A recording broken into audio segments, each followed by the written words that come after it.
स्वाध्याय टीवी।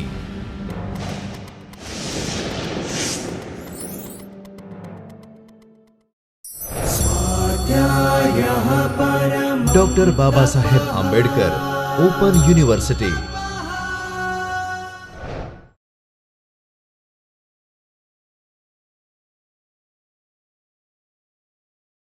બાબા સાહેબ આંબેડકર યુનિવર્સિટીમાં આપ સૌનું સ્વાગત છે। આજે હું આપની સમક્ષ આત્મકથાના લક્ષણો વિશે વાત કરવાની છું। આત્મકથા એ સીધા સાદો અર્થ એને જાણીએ તો જેમાં પોતાની વાત કરી હોય, પોતાની કથા હોય, તેને આત્મકથા કહેવાય।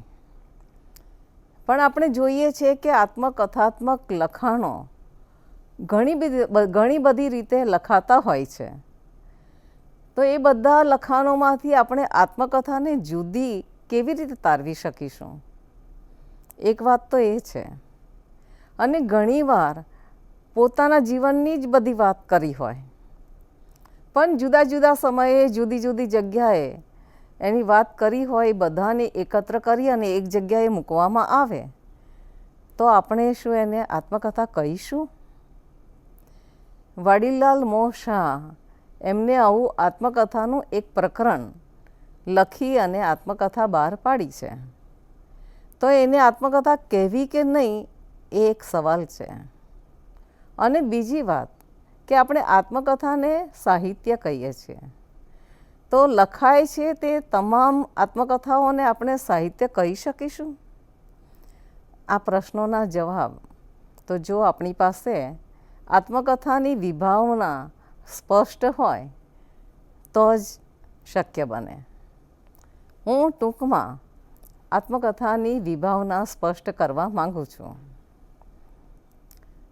આત્મકથા એવી વસ્તુ છે કે જ્યાં સ્વની વાત છે, એટલે કે કેન્દ્ર સ્થાને સ્વ છે। અને એને કરવું છે શું? તો પોતાની ઓળખ આપવી છે। આ પોતાની ઓળખ, પોતાનો પરિચય એ કઈ રીતે કરશે? તો એના જીવનની ઘટનાઓ એના નિરૂપણની વાત કરશે। પણ આ ઘટનાની નિરૂપણ એ માત્ર કોરી હકીકત નહીં હોય, પણ બાહ્ય જીવનની સાથેની ક્રિયા પ્રતિક્રિયા એને નોંધશે અને એમાં ક્યાંય વાસ્તવની ભૂમિથી દૂર એ નહીં રહ્યો હોય, તટસ્થ બનીને વાત કરશે। તો ટૂંકમાં જોઈએ તો આત્મકથા એ બાહ્ય જીવનના ક્રિયા પ્રતિક્રિયાના ઘટનાઓના નિરૂપણ દ્વારા વ્યક્તિનું અખિલાઈપૂર્વકનું, એ વ્યક્તિના સમગ્ર જીવનનું પણ હોય અથવા તો વ્યક્તિના જીવનના એકદેશનું હોય, એનું અખિલાઈપૂર્વકનું દર્શન આપણે પામીએ તો એ આત્મકથા છે। આત્મકથામાં એટલે બે વસ્તુ છે। એક તો ઇતિહાસ છે, જીવનનો ઇતિહાસ છે, અને બીજી બાજુ એમાં સાહિત્ય છે। એટલે આત્મકથામાં ઇતિહાસ અને સાહિત્ય બંનેના સીમાડાઓ ઓતપ્રોત થઈ ગયા છે। એટલે આત્મકથાના લક્ષણો આપણે જો તપાસીશું તો એને બે વિભાગમાં વહેંચીને વાત કરીશું। ઇતિહાસ એટલે અનુભવો, એટલે અનુભૂતિગત લક્ષણો, અને સાહિત્ય એટલે અભિવ્યક્તિ, આ અભિવ્યક્તિગત લક્ષણો થશે। તો આપણે સૌથી પહેલાં અનુભૂતિગત લક્ષણોની વાત કરીશું। સૌથી પહેલાં આત્મકથાનો શાબ્દિક અર્થ જોઈએ તો આત્મકથા, આત્મની કથા, સ્વની કથા, એટલે સ્વજીવન, અન્ય કોઈનું જીવન એમાં લખવાનું નથી, પણ સ્વનું જીવન લખવાનું છે, પોતાનું જીવન લખવાનું છે। અને એ જીવનમાં પોતાના શૈશવથી માંડીને રચના ક્ષણ સુધીનો આલેખ આવશે। અને બીજી વસ્તુ જોઈએ કે સ્વજીવન એ કોને લખ્યું હોય? પોતે લખ્યું હોય, પોતે પોતાના હાથે લખ્યું હોય। અહીં આપણે સ્વજીવનનો સ્વલિખિત એ શબ્દને મર્યાદિત અર્થમાં નહીં જાણીએ, અલબત્ત કોઈ પ્રતિષ્ઠિત વ્યક્તિ છે એની આત્મકથા બીજા કોઈએ લખી હોય ત્યારે સ્વાભાવિક છે કે એ આત્મકથા એની નથી, બીજાએ લખેલી છે, અને એટલે એ ભૂતિયા લેખકે લખેલી આત્મકથાને આપણે આત્મકથાના ક્ષેત્રમાં પ્રવેશ કરવા નહીં દઈએ. પરંતુ ઘણી વખત લખનારની પોતાની મર્યાદાઓ હોય ત્યારે એ બીજા પાસે લખાવતો હોય છે. પ્રજ્ઞાચક્ષુ પંડિત સુખલાલજીને જુઓ, એમની આત્મકથા સ્વાભાવિક છે કે બીજા પાસે લખાવરાવે, પણ હા, શબ્દો એમના પોતાના છે, એમને લખાવરાવી છે, પણ એ જે કંઈ બોલ્યા છે તે જ પ્રગટ થયું છે. જયશંકર સુંદરી એમને આત્મકથા લખી છે બહુ જ મોટી ઉંમરે, જ્યારે એમનો શારીરિક શક્તિ એટલી કામ આપતી નથી. ઘણીવાર કોઈકને પાર્કિન્સન્સ જેવો રોગ થયો હોય તો હાથ ધ્રુજતો હોય, એ પોતે લખી ન શકે, ત્યારે સ્વાભાવિક છે કે બીજાની પાસે લખાવરાવે. અને ક્યારેક તો શારીરિક સ્થિતિ બરાબર છે છતાં પણ કેટલીક સેલિબ્રિટીઝ છે આત્મકથા લખાવે છે, ત્યારે એનું કારણ જુદું હોય છે. એ એટલા વ્યસ્ત હોય છે કે એક જગ્યાએ બેસીને એ લખી શકે એવી શક્યતા હોતી નથી. હવે વખતે એ કોઈને સાથે રાખી અને રેકોર્ડિંગ કરાવે છે, અને આવું રેકોર્ડેડ જે લખાણ હોય છે એ આખું લખાણ એમનામાં એમની આત્મકથા રૂપે પ્રગટ થાય છે. હું એક દાખલો આપું કે મરાઠી આત્મકથા હું હિજડો હું લક્ષ્મી, લક્ષ્મીનારાયણ ત્રિપાઠીની આ આત્મકથા વૈશાલી રોડે એ રેકોર્ડેડ કરી છે અને પછી એ પ્રગટ થઈ છે. તો આવું સ્વલિખિત સ્વજીવન એ એનું મુખ્ય લક્ષણ છે. કૃતિમાં નાયક હોય, આત્મકથાનો નાયક તો પોતે જ છે. સ્વ એટલે કેન્દ્ર સ્થાને છે, એટલે એ જે કોઈ ઘટના નિરૂપશે એ તમામ ઘટનાઓ એ સ્વને સંબંધિત હશે. સ્વની સાથે કોઈ પણ વસ્તુ લાગે વળગે નહીં એવી એમાં આવી શકશે નહીં. ઘણી વખત એવું પણ બને છે કે સ્વ ધાર્યું હોય કે સ્વની વાત કરવી છે, પણ પછી યાદ કરતાં કરતાં ઘણી વસ્તુ ગમી જાય અને એની નોંધ થતી જાય, ત્યારે આવી આત્મકથા સંસ્મરણમાં સરી પડતી આપણે જોઈએ છીએ. કોઈક વખત એવું પણ બને છે કે સ્વ જ્યારે કર્મશીલ હોય, એક્ટિવિસ્ટ હોય, ત્યારે એની એક્ટિવિટીનો સંદર્ભ એ વધુ ને વધુ એટલો આવતો જાય કે કેન્દ્ર એ બની જાય. આવું બને ત્યારે આત્મકથા સિવાય કંઈક બીજું બને છે.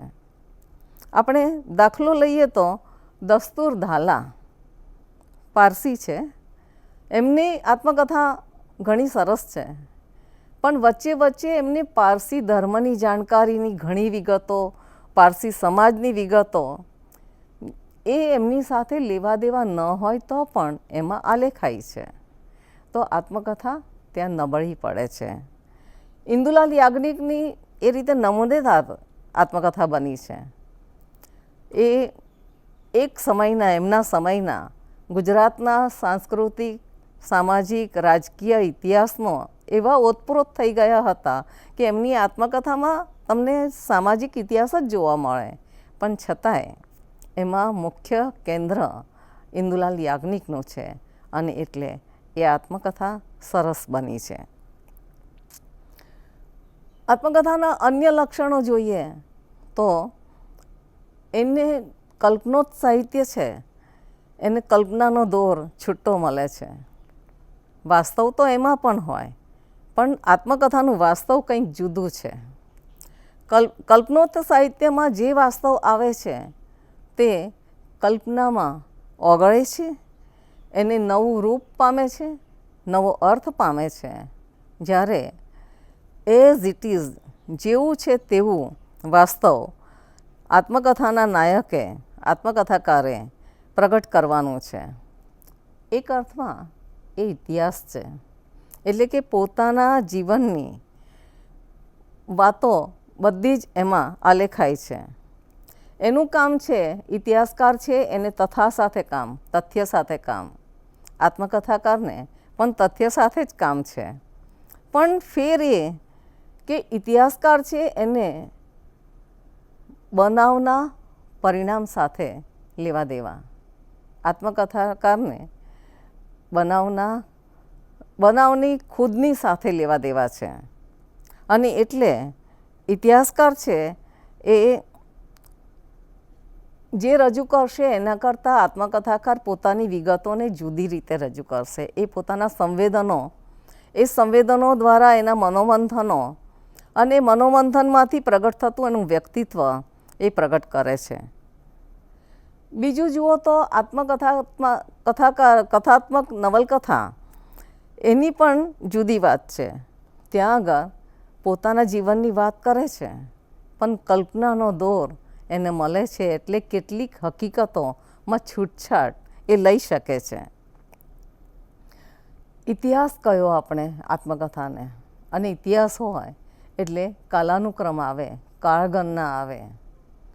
આત્મકથાકાર માત્ર કાળગણનાને અનુસરે જ, હા હોય છે ખરું, પણ એ અનુસરે જ એવું નથી. અમૃતા પ્રીતમને જુઓ તો રસીદી ટિકિટમાં એમને કાળગણના થોડેક સુધી લઈ આવ્યા છે, પણ પછી એમનો ચૈતસિક પ્રવાહ આપણને જોવા મળે છે.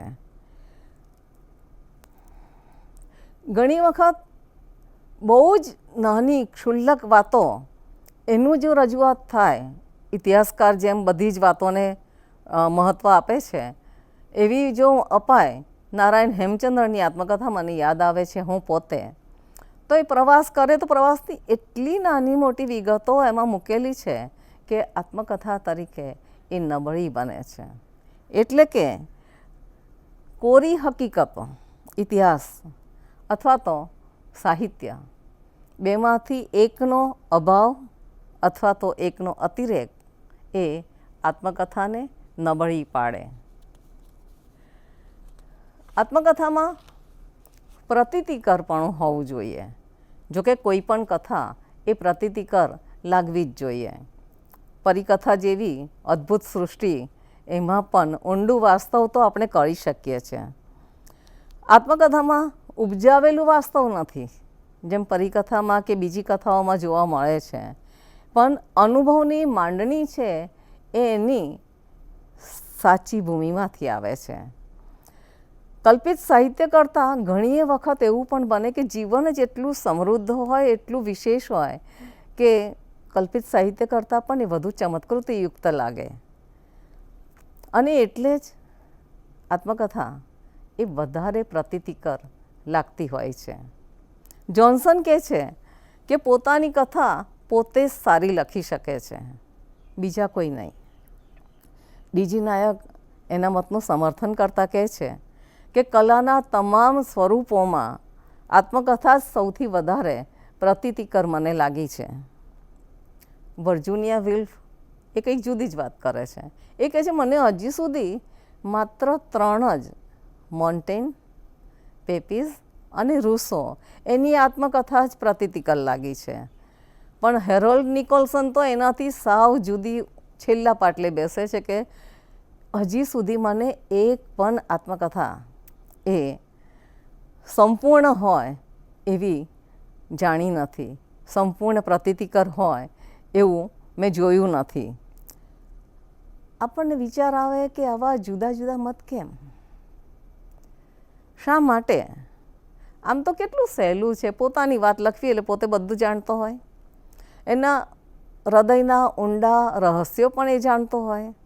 ખાલી એની આડે એક અંતરપટ છે, એક પડદો છે, એ પડદો ખસેડી દો, સ્મૃતિને ઢંઢોરી લો અને એનામાં પછી શા માટે એનો ચિતાર આપી દો.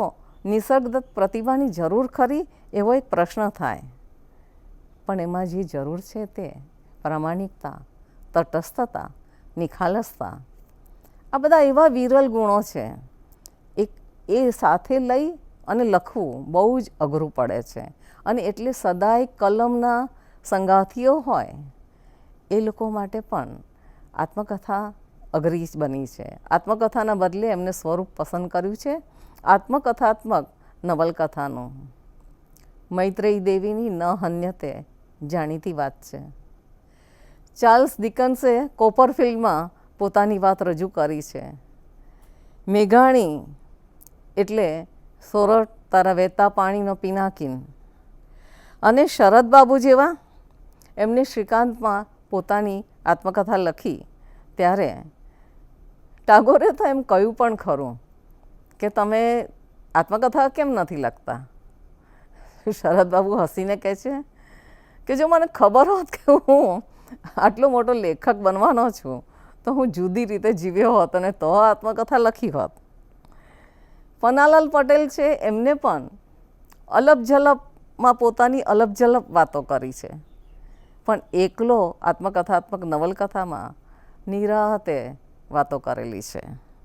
તો બહુ જ અઘરું છે પ્રતીતિકર બને તેવી આત્મકથા લખવી, કારણ કે એમાં વિશેષ ગુણોની ઘણી જરૂર છે. તટસ્થતા હોય તો જ આ વસ્તુ શક્ય બને. અને તટસ્થતા કેળવવી કેટલી અઘરી, કારણ કે વાત કરવાની છે હુંની આઈ એટલે ઈગો, અને ઈગોથી દૂર રહીને વાત કરવાની બહુ અઘરું કામ છે. તમે એક આત્મકથાકાર એનું નામ છે જેમ્સ અગાતે. એને તો પોતાની આત્મકથાનું નામ જ ઈગો એવું આપ્યું. અને એરિક લિંક એને પોતાની આત્મકથાનું નામ આપ્યું મેન ઓન માય બેક. આ પેલા બેક પર રહેલો જે મેન છે, અહમ છે, એ ક્યારેક એનો દોર પોતાના હાથમાં લે છે અને આત્મકથા આત્મશ્લાઘામાં પરિણમે છે. મને આ તટસ્થતાની વાત કરું છું ત્યારે ઉપનિષદનું પેલું પંખી યાદ આવે છે. બે પંખી એકરૂપ બનેલા, જોડાયેલા, પણ કેવા છે? એક ખાતું હોય છે, આરોગતું હોય છે, અને બીજું એના કોઈ પણ રંગે રંગાયા વિના એને જોયા કરતું હોય છે. આ છે તટસ્થતા. અને આવી તટસ્થતા જાળવવી આત્મકથામાં ઘણી જ અઘરી છે. આત્મકથા જ્યારે પોતાને બરાબર રજૂ કરી શકે ક્યારે? કે પોતાના આંતરગુહામાં, દિલની ગુફામાં એ પ્રવેશ કરે, એના બધા જ મનોમંથનો, એના બધા જ સંવેદનો એને તપાસે, ત્યારે પોતાને સાચી ઓળખ એ પ્રાપ્ત કરી શકે. એટલે સ્વપરીક્ષણ એ એનું આગવું લક્ષણ છે. તમે જુઓ કે પોતાની જાતને વ્યક્ત કરવાની છે, મતલબ કે એના ઇનસાઇડને આઉટ કરવાનું છે. આ ઇનસાઇડ આઉટ ક્યારે થાય? આ વર્લ્ડ વિધિન વર્લ્ડ એ ક્યારે બહાર આવે? તો એનું કારણ કે જ્યારે એ પોતાની જાતનો બરાબર સ્ટડી કરે, સેલ્ફ સ્ટડી, પોતાની જાતનો અભ્યાસ, જાતનું પરીક્ષા એ કરે, આંતરનિરીક્ષણ કરે, આંતરપરીક્ષણ કરે, તો જ એ શક્ય બને છે. મથુરાદાસ ત્રિકમજીએ આત્મકથા લખી તો એનું નામ આપ્યું છે આત્મપરીક્ષણ. આ આત્મપરીક્ષણ નામ આપ્યું છે છતાં પણ એમાં એમને સંવેદનો રજૂ કર્યા, પણ કઈ ઘટનાથી આ સંવેદનો થયા છે એ વ્યક્ત નથી કરતા. કનુબેન દવે એ સંવેદનો બહુ સરસ રીતે વ્યક્ત કરે છે, પણ એની સાથે જોડાયેલી ઘટના એને નિરૂપતા એ ખચકાટ અનુભવે છે. બહુ અઘરું છે. એટલે આપણને લાગે કે મણિલાલ નભુભાઈ દ્વિવેદીએ કેટલી નિર્ભયતાથી પોતાના સ્ખલનોની વાત કરી છે, પણ આખું વાંચતા આપણને લાગે કે એમને તો પોતાનો આ રીતે સ્વબચાવ કર્યો છે. એટલે તટસ્થ રહીને સ્વપરીક્ષણ કરવું એ પણ ઘણું જ અઘરું છે. એવી રીતે આત્મકથા જ્યારે પોતાની વાત કરે ત્યારે માત્ર પોતાની વાત નહીં કરે. હા, એ વાત કરશે તો એની સાથે આખો સંકળાયેલો પરિવેશ પણ આવવાનો. એટલે એનો સમકાલીન દેશકાલ આવવાનો, અને આ સમકાલીન દેશકાલ એ આવે છે તો જ એના વિશે આપણે બરાબર જાણી શકીએ છીએ. પણ ઘણીવાર એવું બને કે સમકાલીન દેશકાલ છે એ જ કેન્દ્ર સ્થાને બની જાય છે, અને ત્યારે એ આત્મકથા છે એ આત્મકથા રહેતી નથી. વ્યક્તિનો પરિચય એના કર્મ જગત દ્વારા થાય, કર્મ જગતની એની ક્રિયા પ્રતિક્રિયા દ્વારા થાય. આપણે ઇન્દુલાલ યાજ્ઞિક છે એની આત્મકથા વાંચીએ તો સ્વાભાવિક રીતે એનો ગુજરાતના સાંસ્કૃતિક અને સામાજિક રાજકીય ઇતિહાસનો ખ્યાલ આવ્યા વિના રહે નહીં. જ્યારે અમૃત જાની, જયશંકર સુંદરી એ લોકોની આત્મકથા જ્યારે પણ વાંચીએ છીએ ત્યારે થિયેટરની ઘણી બધી જ્ઞાન આપણને થાય છે. શ્યાવક્સ, દસ્તુર, કામુદ્દીન એની આત્મકથા એને 55 વર્ષની પોતાની મિલ કારકિર્દીની વાત કરી છે. આ મિલ કારકિર્દીની વાત કરે ત્યારે સ્વાભાવિક છે કે મિલના જગતની વાત એમાં અનિશ્ચિત હોય જ. તો સમકાલીન દેશકાલ એના રંગો મુખ્ય ન થાય એવી રીતે આત્મકથામાં એની વાત આવવી જોઈએ. હવે કોઈ પણ કૃતિ તમે લો તો એમાં સંઘર્ષ અનિવાર્ય છે. જીવનમાં પણ સંઘર્ષ તો હોય જ છે,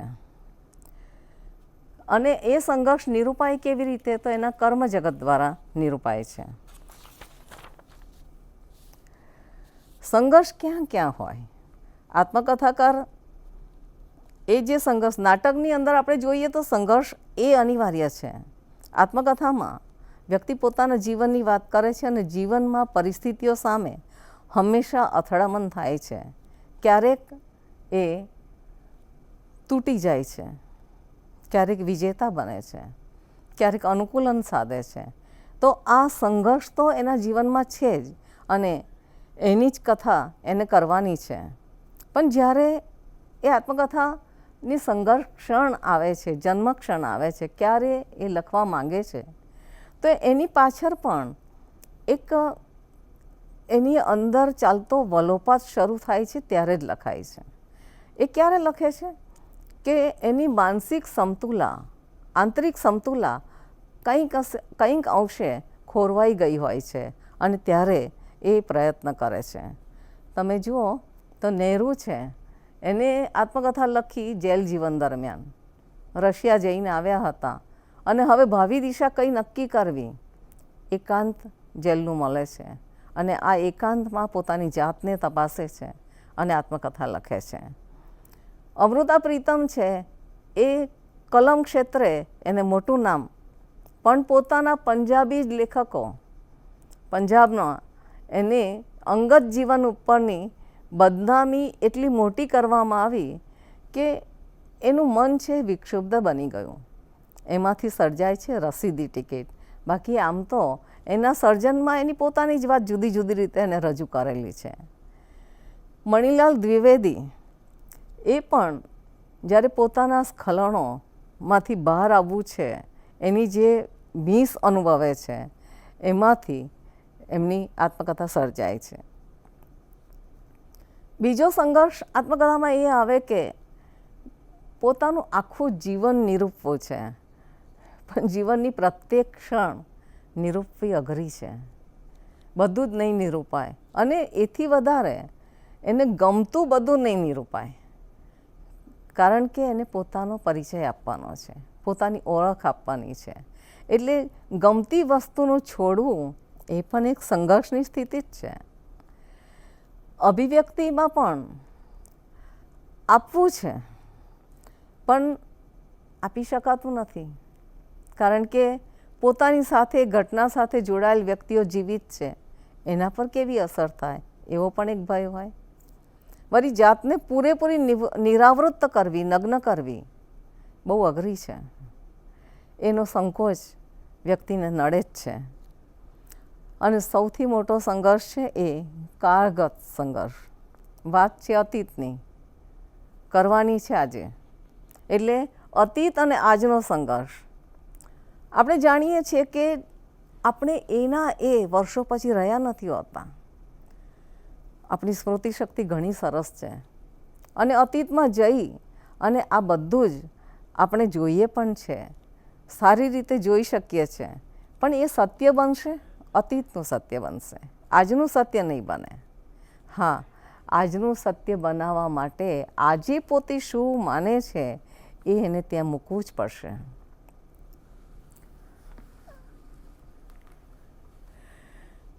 અને હવે હું વાત કરવા માગું છું, સંઘર્ષ તો પત્યો, પણ સ્મૃતિ સૌથી વધારે આત્મકથાકાર માટે કામની ઉપયોગી વસ્તુ એ સ્મૃતિ છે. પોતાનું જીવન આલેખે બાળપણથી માંડીને આજની ક્ષણ સુધી, તો કેવી રીતે? તો સ્મૃતિ જ એક એના માટે સહારો છે. આ સ્મૃતિની છાપ એ પડી જતી હોય છે, એટલે કે સ્મૃતિ એઝ ઇટ ઇઝ નથી, જેવી છે તેવી સ્મૃતિ નથી, પણ સ્મૃતિ જ્યારે લાવીએ છીએ ત્યારે આપણા મન પર પડેલી તે ઘટનાઓની છાપ છે. અને એટલે જ સ્મૃતિ છલવારી બતાવી છે. સ્મૃતિ હંમેશા જેવું છે એવું જ રજૂ નહીં કરી શકે. એનું કારણ છે કે પુરોગામી સ્મૃતિ છે એના પર અનુગામી સ્મૃતિની છાપ પડ્યા જ કરવાની. અને એટલે આપણે આત્મકથામાં તો સત્ય જોઈએ છે, અને આપણને જે મળે છે એ સ્મૃતિના કારણે. પેલા નદીનો પ્રવાહ હોય ને, નદીના પ્રવાહની અંદર પથરા છે એ વહે જતા હોય, પરસ્પર ઘસરાતા હોય, અને ઘસડાઈ અને જુદા જુદા શેપમાં એ આવતા હોય અને એકબીજાની સાથે ગોઠવાઈ જાય. એમ આપણી સ્મૃતિ પણ પરસ્પરની છાપો એકબીજા સાથે ભળી જાય અને એક નવી છાપ આપણા મન સમક્ષ આવે છે. તો સ્મૃતિ છે એ પણ ખૂબ મદદગાર, પણ એ આપણને છલનામય બની રહે છે. સ્મૃતિ કેટલી ભરોસાપાત્ર છે એક સવાલ છે. સ્મૃતિને યાદ કરતાં ઘણા વિઘ્નો નડે છે. સૌથી પહેલાં તો આપણે જે સ્મૃતિ યાદ કરીએ છીએ તો ક્યાં સુધી આ યાદ કરીએ? બહુ તો 5 વર્ષ. હા, પ્રભુદાસ ગાંધી જેવા જીવનના પરોળમાં 4 વર્ષની સ્મૃતિ દાખવે છે. સ્ટીમરમાં એ પહેલો પ્રવાસ છે એ એમને યાદ રહી ગયો છે. અને ટોલ્સ્ટોય જેવાની સ્મૃતિ ઘણી સતેજ, એટલે 1.5 વર્ષની ઉંમરે પેલા પાણીના ટબમાં એ નહાતા હતા ત્યારે એ લાકડાની વાસ, એ નર્સનો સ્પર્શ, એ બધું યાદ કરે છે. પણ સામાન્ય રીતે આપણે 6 વર્ષથી વધારે આગળ જઈ શકતા નથી. 6 વર્ષથી પહેલાંની જે કોઈ વિગતો આપણે નોંધીએ છીએ તે અનુશ્રુતિ હોય છે, આપણા વડીલોએ આપણને કહેલી હોય છે. બીજું વસ્તુ કે યાદ શું રહે છે? જે બહુ જ પીડાજનક હોય, બહુ જ આઘાતજનક હોય એવી વસ્તુઓ આપણને બરાબર યાદ રહે છે. પણ એવી કેટલીય વસ્તુઓ ભૂલી જવાય છે, વિસ્મરણની ગર્તામાં ક્યાંય જતી રહી હોય છે. બીજી વસ્તુ છે કે સ્મૃતિ છે એ પોતે પણ બહુ સારી સર્જક છે. ઈચ્છિત વસ્તુઓ એ ક્યારેય સ્મૃતિ સાથે જોડાઈ જાય છે એની આપણને ખબર પણ નથી રહેતી, અને આપણે માનીએ છીએ કે હા બરાબર આ જ છે, આમ જ હતું. રાવી પાઠકે એક બહુ સરસ વાર્તા લખી છે, એક પ્રશ્ન. એમાં દાહ્યો નામનો નોકર છે અને પ્રાઇમસમાં એ કેરોસીન પૂરે છે, અને કેરોસીન પૂરતા અટકાવેલો તો ઘરના બધા જ પાત્રો એમ કહે છે કે એ તો મેં કર્યું હતું, એ તો મેં જ કર્યું હતું. આ બધાની સ્મૃતિ એ ત્યાં આગળ આપણને ખ્યાલ આવે કે હા, ઘણી બધી સ્મૃતિમાં આપણે જ જાણે એના એક કરતા હતા એવું આપણને લાગતું હોય છે, પણ હકીકત એ નથી હોતી. મતલબ કે કાળ જેમ જેમ જાય છે, સમય પસાર થાય છે, તેમ તેમ ઘટનાઓ ભૂલાતી જાય છે. અને સૌથી વધારે જોઈએ તો ઘટના છે એનું મૂલ્ય પણ ગુમાવતી જાય છે. આપણી જૂની રોજનીશી વાંચીએ તો અમુક ઘટનાઓ એ વખતે એટલી બધી આપણને મહત્ત્વની લાગી હોય, આજના સંદર્ભમાં તપાસીએ તો એનું જરાય મૂલ્ય જ ના હોય. તો જ્યારે સ્મૃતિ સાથે આપણે કામ પાડીએ છીએ ત્યારે બુદ્ધિની સજગતા હોવી જોઈએ અને સત્યનિષ્ઠા હોવી જોઈએ. આ બંને સાથે રાખીને સ્મૃતિ સાથે કામ પાડવું અગત્યનું છે. બીજી પણ એક વાત છે કે આ સ્મૃતિના કારણે જ આત્મકથા છે ને બહુ જ ભગોવાઈ છે. કારણ કે એ યાદ રાખવાની વસ્તુ એમાં ક્યાંક કશા મિશ્રણો અને પછી એના દાવાઓ એ પ્રગટ થતા રહે છે અને આત્મકથા ખોટી છે એમ કહેવામાં આવે છે. તો સ્મૃતિ સાથે કામ પાડતી વખતે આત્મકથાકારે ખૂબ સજગ રહેવાની જરૂર છે. અસ્તુ.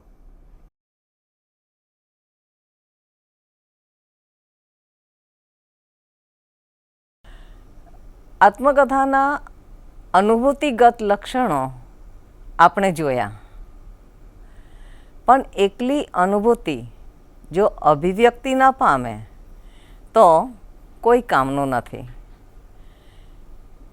અનુભૂતિના જેટલી જ અગત્યતા અભિવ્યક્તિની પણ છે, અને એટલે આપણે અભિવ્યક્તિગત લક્ષણો પણ જોઈશું. તીવ્રતમ અનુભૂતિ જ્યારે ઉત્કૃષ્ટ અભિવ્યક્તિ પામે છે ત્યારે આત્મકથા સાહિત્યના ક્ષેત્રમાં પ્રવેશ કરે છે. ટૂંકમાં જોઈએ તો અનુભૂતિ એટલે આત્મકથાનું વસ્તુ, સામગ્રી, તત્વ, અંતઃતત્વ, અને અભિવ્યક્તિ એટલે એની રૂપ નિર્મિતિ, એનો આકાર. અભિવ્યક્તિ કઈ રીતે લેવામાં આવે છે, અનુભૂતિને અભિવ્યક્તિમાં કઈ રીતે ઢાળવામાં આવે છે, એની વાત આપણે આ લક્ષણો દ્વારા જણાવીશું. સૌથી પહેલું લક્ષણ, સાચી વાત છે આત્મકથા એ, અને એટલે દરેક વાચકને એક અપેક્ષા રહેવાની કે આત્મકથાકાર જે કંઈ કહે છે તે બધું જ પ્રામાણિકતાપૂર્વક કહે. એમાં વ્યક્ત થયેલી વાતો, વિગતો, એ બધી જ એની અનુભૂતિઓ એ પણ એ અસંદિગ્ધ સત્ય તરીકે રજૂ થવામાં આવ્યું હોય એ એક અપેક્ષા રહે છે, અને એ હોય જ, કારણ કે એ સાચી વાત છે. એટલે આત્મકથામાં નિખાલસતાનો મહિમા બહુ જ મોટો. પણ એની સાથે સાથે એક વાત એ પણ ન ભૂલવી જોઈએ કે નિખાલસતા એનો અર્થ જ સત્ય છે એવું નહીં.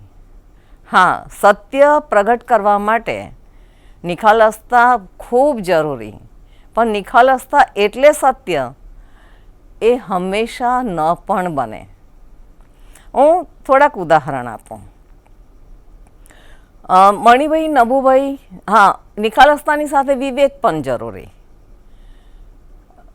એક ઉદાહરણ છે કે ગાંધીજી, બહુ જ જાણીતું ઉદાહરણ, અને દરેકે મોટાભાગે એની આત્મકથા વાંચી હશે.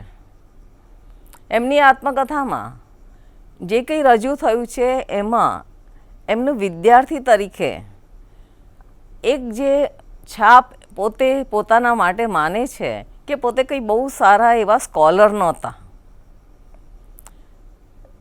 પાછળથી જ્યારે અક્ષરદેહ સંદર્ભે એમના પ્રગતિપત્રકો જોવામાં આવ્યા ત્યારે એ ખરેખર બહુ આગળ પડતા નંબર 1 ગણાય એવા વિદ્યાર્થી હતા.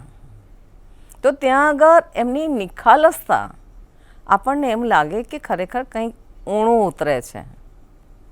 જો કે એનો ખુલાસો એવી રીતે પણ આપણે આપી શકીએ કે જે ગાંધી પોતાના બાળપણના અથવા તો એ સમયની વિદ્યાર્થી અવસ્થાની વાત લખે છે ત્યારે એ આજના સંદર્ભે જુએ છે, અને એમની આજ એટલે કેટલા બધા માણસો, કેટલી બધી ઉચ્ચ બુદ્ધિ પ્રતિભાઓ સાથે એમનું મિલન થયું છે.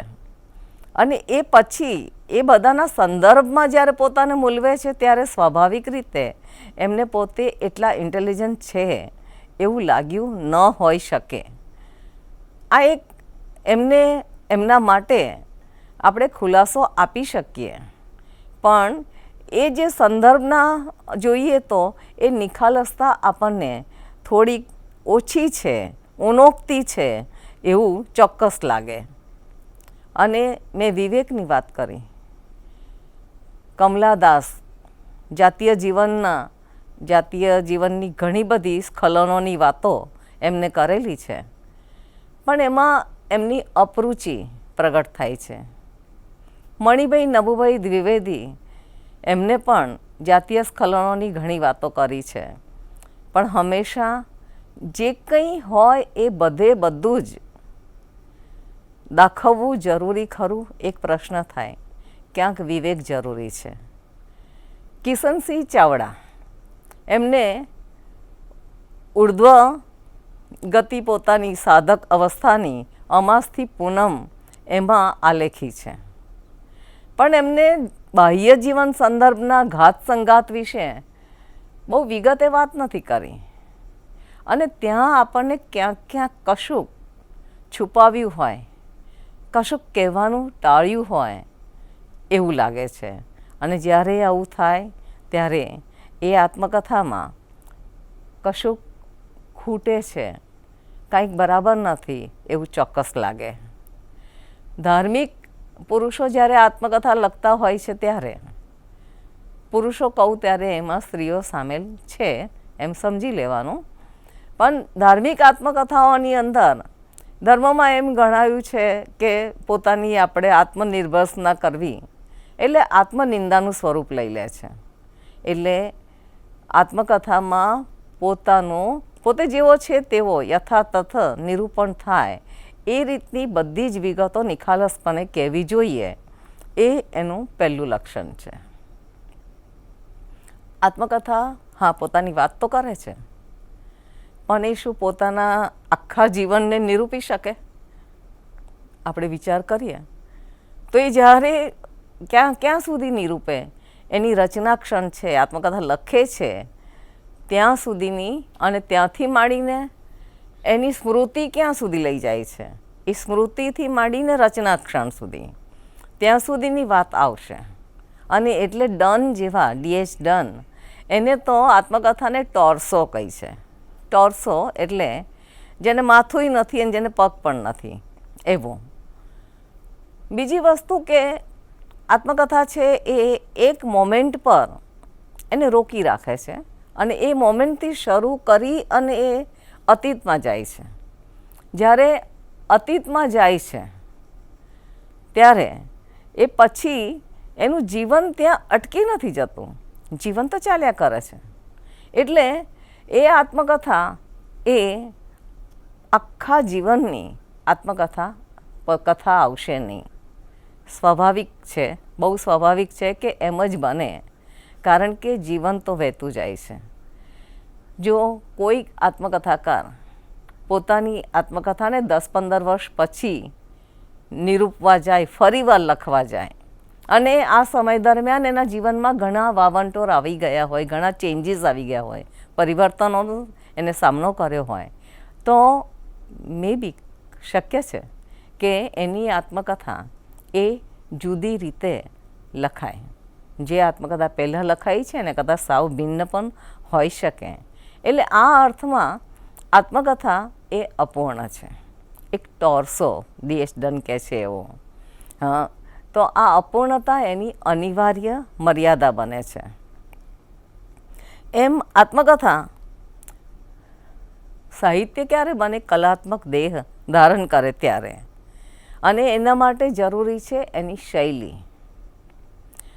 આપણે વારંવાર કહી ગયા છે કે કલ્પના એની એ વાસ્તવ જે છે એને છોડીને ક્યાંય જવાની નથી.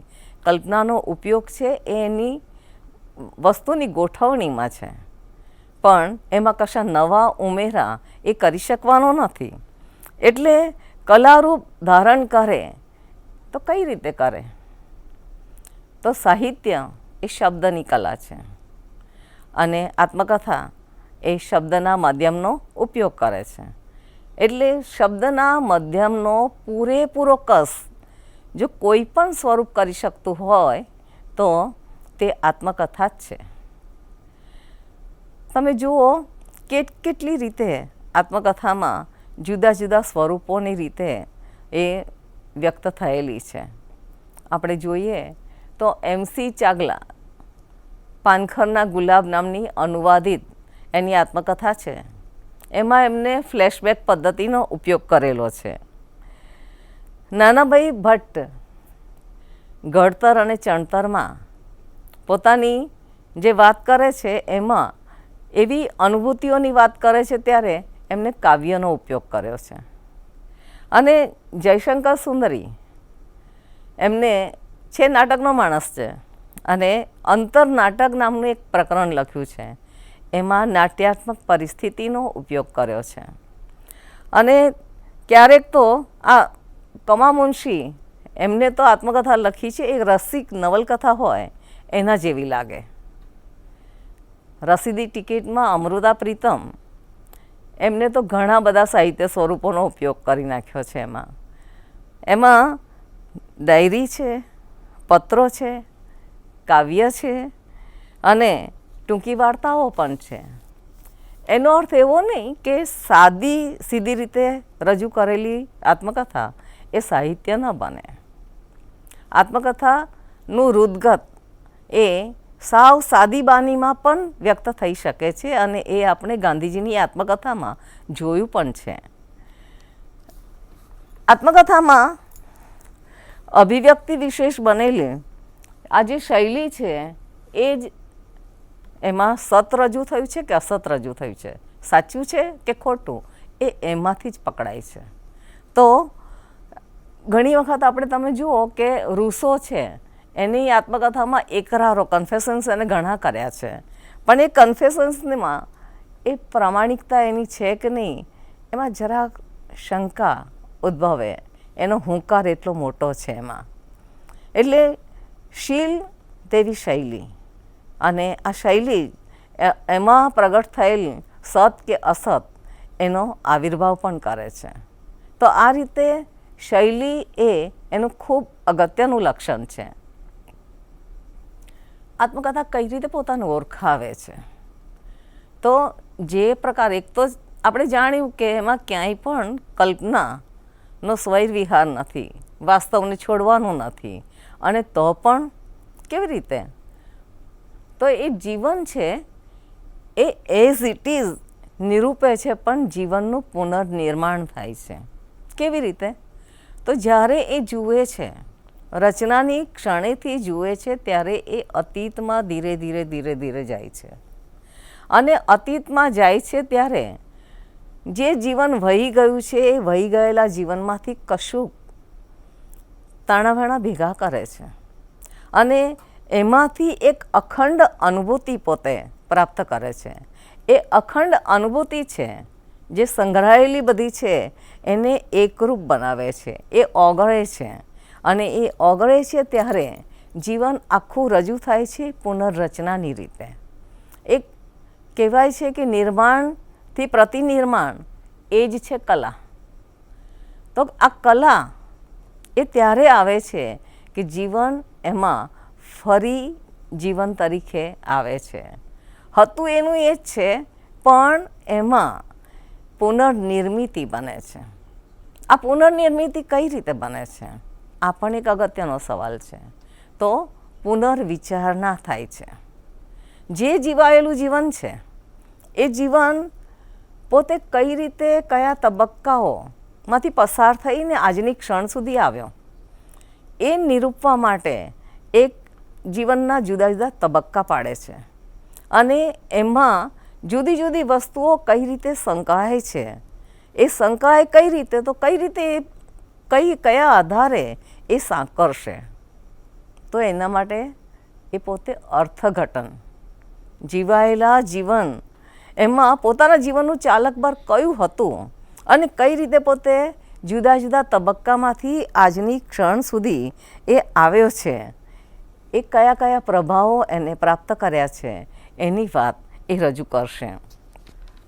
આ આજની ક્ષણ એ મહત્ત્વની છે અને આજની ક્ષણમાં એટલી બધી સ્મૃતિઓ એ અનુભવશે અને ત્યાં આગળ જ એ કશું નવું જીવન દર્શન પામ્યો હોય તે અનુભવશે અને એ જે અર્થઘટન છે એ અર્થઘટનના આધારે એ ફરી પાછું આખું જીવન પુનર્રચના કરશે. ગાંધીજીની વાત આપણે એક બહુ જાણીતા ઉદાહરણ તરીકે હું એમને લીધા કરું છું, કારણ કે લગભગ મોટાભાગે એ વંચાઈ હશે એવું હું માની લઉં છું. તો ગાંધીજીનો એક પ્રસંગ લંડનમાં, યંગ છે, જુવાન હોય એટલે સ્વાભાવિક છે કે જે કંઈ આજુબાજુની ઘટનાઓ હોય એનો પ્રભાવ તો એમના ઉપર પડે જ. એ પણ બીજા બધાની જેમ જ જુવાનોની જેમ પોતાનો વટ પાડવો, રોલો પાડવો એ એમને ગમ્યું છે અને એ ગમે છે ત્યારે એ જમાનાનો જે કંઈ એમને કરી એ ઘટનાઓ નિરૂપે છે. પણ એ ઘટનાઓ નિરૂપે છે કોણ? તો આજનો ગાંધી, એટલે રચના ક્ષણનો ગાંધી. ગાંધીજીએ 50 વર્ષની ઉંમરે આત્મકથા લખી. તો એ 50 વર્ષના ગાંધીજીના મતે એમના જુવાન ઉંમરના લંડનના વસવાટનો ગાંધી એને કર્યું એ તો લખ્યું, પણ પોતે આજે શું અનુભવે છે એ પણ એમના શબ્દોની અંદર વ્યક્ત થાય છે. એટલે એ કહે છે કે 10 પાઉન્ડમાં મેં સાંજનો પોશાક એ બનાવ્યો એવું નથી કહેતા. એ પોશાક છે એમાં દિવાસરી મૂકી. આ દિવાસરી મૂકી એ શબ્દ છે ને એ આજના ગાંધીનો છે. એ બરાબર લાગ્યું નથી એમને એ જીવન, પણ એ જીવન જીવ્યા છે એની વાત કરી અને આજના ગાંધીના મતે એ શું છે એની વાત પણ કરી.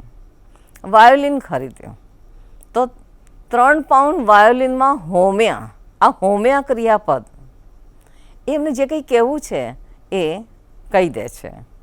તો અહીં આગળ તમે જુઓ તો અર્થઘટન છે, એ અર્થઘટનના કારણે જ આ આત્મકથા છે એ માત્ર ઇતિહાસ, માત્ર તવારીખ એ બનતી રહી જાય છે. એ ખરેખર સાહિત્યમાં પ્રવેશ કરે છે. આની સાથે સાથે જો ધારો કે દ્રષ્ટિબિંદુ છે, આ અર્થઘટન છે એ ખોટું હોય, પોતે છે નહીં એવું જ વ્યક્ત થયું હોય એવું પણ કોઈ કરે અને કરે તો એ આત્મકથા કૃતક જ નીવડવાની, ખોટી જ નીવડવાની.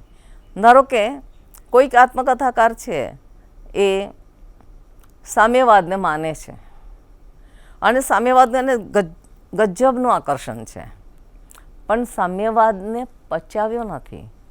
સામ્યવાદી પૂરેપૂરો અંદરથી બન્યો નથી, એક આકર્ષણ છે અને પોતાના જીવનને પોતે સામ્યવાદી હોય એ રીતે નિરૂપવા જશે તો એ સળંગ એ રીતે નિરૂપી શકવાનો છે નહીં. એ આત્મકથા કૃતક બનવાની છે.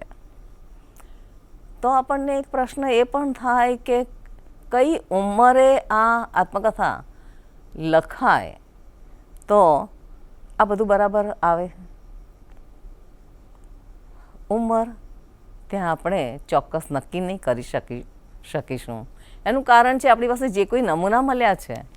ધારો કે મણિભાઈ નભુભાઈ દ્વિવેદી 28 વર્ષની ઉંમરે આત્મકથા લખી અને જીવનનું ચાલક પોતે બરાબર સમજી શક્યા છે, એટલે એમાં કોઈ સવાલ નથી. કેટલાકે 55 વર્ષની ઉંમરે પણ લખી છે. આ ષષ્ઠી ભ્રાતા માય ગોડ ડાઈડ યંગ એ નામની આત્મકથા એમને લખેલી છે. તો એ 28 વર્ષની ઉંમરે કે 25 વર્ષની ઉંમરે લખેલી છે. ગાંધીજીએ 50 વર્ષે લખી એ તો મેં તમને જણાવ્યું. ઘણા 60 વર્ષે પણ લખે, 70 વર્ષે પણ લખે, પણ એનો અર્થ એવો નહીં કે 70 વર્ષે લખ્યું હોય તો જ એ આત્મકથા સારી.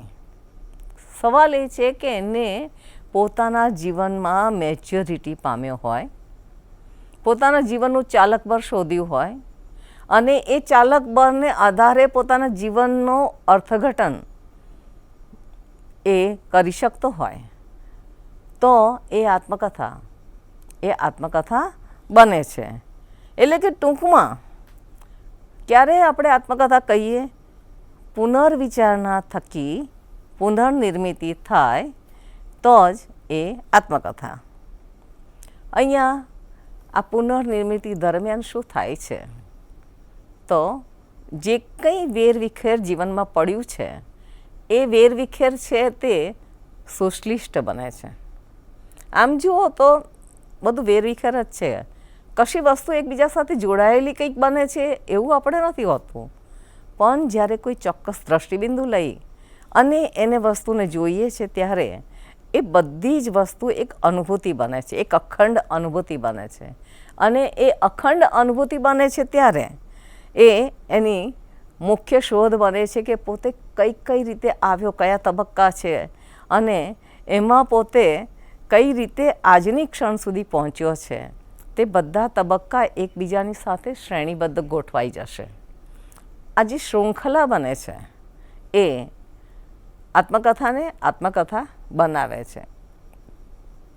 નાનાભાઈ ભટ્ટ, ઘડતર ને ચણતર, જુઓ તો એનો આપણે આત્મકથાની અંદર પહેલાં એ પોતાની જાતને માત્ર દક્ષિણામૂર્તિ સ્થાપી અને દક્ષિણામૂર્તિ સ્થાપીને એના વિકાસમાં લાગ્યા. એમને તો એમ જ છે કે હું આ આત્મકથા લખું છું એ આ દક્ષિણામૂર્તિનો ઇતિહાસ આપી રહ્યો છું, પણ ના, એની સાથે એ અવિના ભાવે જોડાઈ ગયા છે.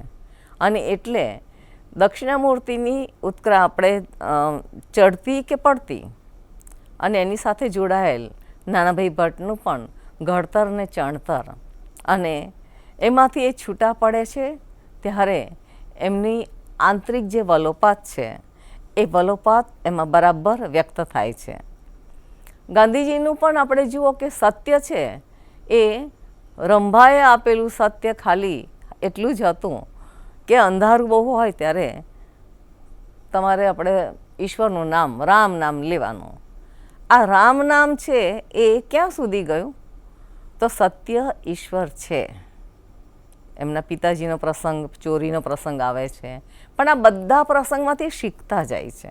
અને એ શીખવામાં ધીમે ધીમે સત્ય, સત્યમાંથી અહિંસા, એટલે એક વૃક્ષના જ બધા પાંદડા હોય એમ એ અહિંસાને જોયું, બ્રહ્મચર્યને જોયું અને પોતાના જીવનના બધા જ જે કોઈ પ્રસંગો બન્યા એમાંથી એ પ્રમાણે જીવતા ગયા અને એમાંથી આ ઈશ્વર, સત્ય એના વિશે વધુ ને વધુ સમજતા થયા અને એ જ વસ્તુ એમને આત્મકથાની અંદર વ્યક્ત કરી છે. મને જ્યારે વિશેષ એમ લાગે છે કે આપણે કહ્યું કે અપૂર્ણ છે આત્મકથા, મને હંમેશા ગાંધીજીની આત્મકથા એ રીતે બહુ આકર્ષણનું પાત્ર એટલે બની છે કે તમે જુઓ કે હે રામ, રામ નામથી શરૂ થયેલ એમની જીવનયાત્રા માત્ર નાની ઉંમરની છે. 5-6 વર્ષનો એક બાળક છે એ આ શીખે છે અને જીવનના કેટલાય તબક્કા પસાર કરતાં કરતાં કરતાં એક જીવન કેટલું સુશ્લિષ્ટ છે કે જ્યારે એ ગોળી વાગે છે ત્યારે એમનો છેલ્લો શબ્દ પણ હે રામ છે. આવું સુશ્લિષ્ટ જીવન એ મને હંમેશા આકર્ષ્યું છે. એમની આત્મકથામાં પણ એમનું આ સુશ્લિષ્ટતા પ્રગટ થાય છે.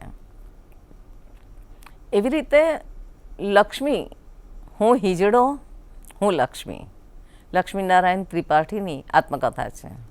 એની અંદર પોતે નથી નર નથી નારી, પુરુષ દેહની અંદર કશુંક જુદું છે. જુદું શું છે? એની જે મથામણ, એના જે અનુભવો અને એ અનુભવોમાંથી એ સતત જે અકળામણ છે એ અકળામણ સ્વ ઓળખ જ્યારે પ્રાપ્ત થાય છે અને એનું કન્ફેશન પણ ખૂબ મોટી વાત છે કે ઘરમાં જ્યારે કહેશે ત્યારે શું, બહુ જ એ મોટી વાત હતી. અને છતાંય એ કુટુંબને પણ જણાવે છે, લોકો આગળ પણ પ્રગટ થાય છે. અને એટલું જ નહીં, એમની આત્મકથાનો ધ્યેય એમને કહેલું છે કે પોતાના જેવા બીજા છે એ લોકોના માટે, એમના આરોગ્ય માટે, એમના શિક્ષણ માટે કામ કરવું, કારણ કે પોતાને તો બધું જ મળ્યું છે ઘરની અંદર. અને બીજી વસ્તુ કે સમાજમાં હજી આ જેન્ડર તરફ બહુ જ ઘૃણાસ્પદ રીતે જોવામાં આવે છે. તો સમાજ એને સ્વીકારે, તો એ સ્વીકાર થાય એના માટેના પ્રયત્નોમાં એ લાગેલા છે. અને ત્યારે આત્મકથા વાંચીએ છીએ ત્યારે એમના બધા પ્રયત્નો અને એનો જે અહેવાલ છે એ અહેવાલ નથી બનતો, એમની આત્મકથા બને છે. બીજું છે, આમ જોઈએ ને તો વર્તમાન, એમના વર્તમાન પર અતીતનો પ્રભાવ છે અને એમનો અતીત છે એના પર આજનો પ્રભાવ છે. આ ગાંધીજીના દાખલા પરથી જ હું તમને વાત કરીશ. ચોરીનો પ્રસંગ, પિતાજી સમક્ષ ચિઠ્ઠી લખી અને આપે છે અને સામે ઊભા રહ્યા છે. હતું કે પિતાજીનો બહુ મોટો રિએક્શન આવશે, પણ પ્રતિક્રિયામાં પિતાજીની આંખમાં આંસુ છે, કાગળ વાળી દે છે અને આ બાજુ આ પ્રેમ બાણે ગાંધીજી કહે છે હું વિંધાયો. તો પિતૃપ્રેમ જ જોયો છે. એ અતીતમાં તો ખાલી પિતૃપ્રેમ છે, પણ આજનો ગાંધી એમાં શું જુએ છે? આજના ગાંધીના માટે તો એ અહિંસાનો પદાર્થ પાઠ છે. એ પહેલું જીવનમાં પ્રાપ્ત કરેલો સત્ય હતું. સત્યમાંથી અહિંસા કેવી નીવડે છે અને અહિંસાનો પ્રભાવ કેવો મોટો છે. જે અહિંસાના પ્રભાવ, એ અહિંસા માટેની લડત એમની આખી જિંદગી ચાલી, એના મૂળિયા એ ત્યાં છે. એટલે અતીત પર સાંપ્રતનો અને સાંપ્રત પર અતીતનો પ્રભાવ, આમ પરસ્પર પ્રભાવ જેમાં ખૂબ વ્યક્ત થયેલા છે તે છે આત્મકથા. એટલે આત્મકથામાં આજની ક્ષણ અને આજની ક્ષણે જોવાતો અતીત પરસ્પર એકબીજા ઉપર પ્રભાવ પાડે, તે બહુ જ એનું અગત્યનું લક્ષણ છે. કદાચ આના કારણે જ આત્મકથા ઐતિહાસિક સુસંગતતા પ્રાપ્ત કરે છે. એટલે બીજી રીતે કહીએ તો આરંભ છે ત્યાં જ એનો અંત છે.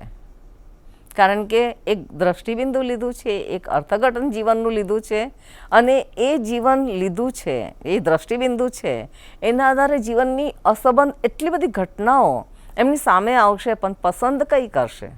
તથ્ય પસંદગીમાં તો એ જે ફેક્ટ લેશે તે માત્ર પોતાના વ્યક્તિત્વ જે સમજ્યા છે એના ઉઘાડ માટેની જે કંઈ ખપની હશે તે જ માત્ર લેવામાં આવશે. એવી અનેક વાતો બહુ ગમતી હશે જીવનમાં બનેલી, ઘણું બધું આપણને કહેવાનું મન થાય છે, પણ બધું જ એ વ્યક્ત નહીં કરે. એટલે આત્મકથાકાર માટે એનો આરંભ એ અંત છે અને એનો અંત છે ત્યાંથી જોવાય છે, એટલે એ આરંભ છે. આ ખૂબ અગત્યની વાત છે. જ્યારે આને સમજીએ ત્યારે ઘણી બધી જેલ ડાયરીઓ આપણી સામે આવશે. જેલ ડાયરીઓ એ જેલનો જે નિવાસ છે એ સમય પૂરતી જ એના વ્યક્તિત્વને બહાર લાવે છે. જીવનનો એક અંશ એ એમાં પ્રગટ થાય છે. આત્મકથામાં જીવન અખિલાઈપણે પ્રગટ થાય છે. એટલે જેલ ડાયરી એ આત્મકથા નથી. ઘણી બધી પ્રવાસ કથાઓ છે. એ પ્રવાસમાં પણ પ્રવાસ કર્યો એ સંદર્ભમાં ત્યાં સુધીની જ એ એના જીવનના એટલા અંશની જ વાત કરે છે. જ્યારે પ્રવાસની વાત નીકળે છે ત્યારે હું એક બીજી વાત કરું.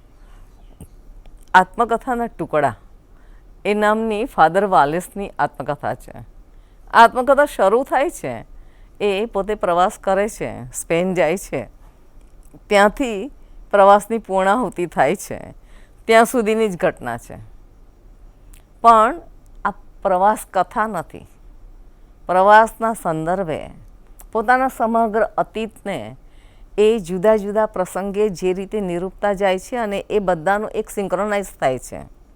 એના કારણે આ આત્મકથા એ ટુકડા ટુકડા એમને કહ્યા છે કે મેં ટુકડા નિરૂપ્યા છે, પણ એ ટુકડા છે એ અંદરની એક અખંડિતતા પ્રગટ કરે છે અને આના કારણે આત્મકથા બને છે. તો ત્યાં આગળ એ પ્રવાસ કથા નથી. જ્યારે માત્ર પ્રવાસના વર્ણનોવાળી કથાઓ હોય છે તે એને આત્મકથા કહેવાની ભૂલ આપણે નહીં કરીએ. ઘણી વખત જીવનનો થોડોક અંશ, એક ભાગ, ધારો કે કોઈ મિલમાં કામ કર્યું છે તો એ મિલ કારકિર્દીની જ વાત કરે, કોઈકે એન્જિનિયર તરીકે વાત કરી છે એટલે જીવનના 8-10 વર્ષ, 20-25 વર્ષ એની જ વાત હોય. પોતાના જીવનના બાહ્ય જીવન સાથેના ઘાત સંઘાતની કોઈ વાત ના આવે. એ પર્ટિક્યુલર એ અંશની જ વાત હોય ત્યારે પણ એ આત્મકથા બનતી નથી. શ્રીમદ આના ઉદાહરણો હું આપી શકું એમ છું કે 40 વર્ષ એ ગોવિંદભાઈની આત્મકથા છે અને મારી 55 વર્ષની મિલ કારકિર્દી એ શ્યાવૃક્ષ કામદીનની આત્મકથા છે. તો આ જે આત્મકથાઓ છે એ એના જીવનના એક દેશને પ્રગટ કરે છે, સમગ્ર જીવનને પ્રગટ કરતું નથી. શ્રીમદ રાજચંદ્ર એમને સમુચ્ચય વયે ચર્ચા ખાલી 2 પાના એમાં આખા જીવનનું એમને વાત કરી છે. તો જીવન આવું સારરૂપ નથી, એમાં જીવનનો માત્ર સાર પ્રગટ થયો છે. તો આત્મકથા શું છે? આપણે કીધું એમ આરંભમાં અંત છે, અંતમાં આરંભ છે. એટલે વૃક્ષમાં બીજ છે, બીજમાં વૃક્ષ છે, એ રીતે પ્રગટ થયેલી હોય એ આત્મકથા છે. તો એમાં આવા પ્રકારની ઐતિહાસિક સુસંગતતા વ્યક્ત થાય છે.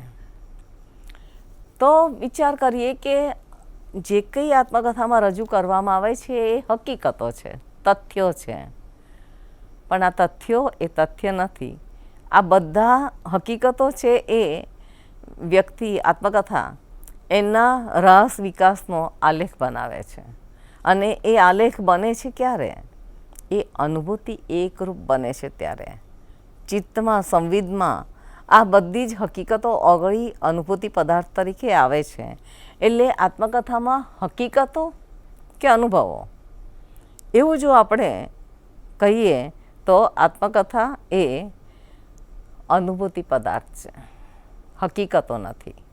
હકીકતો દ્વારા અનુભૂતિ બની અને એ પ્રગટ થાય છે. એટલે કે બીમાંથી બીકમિંગ બને છે.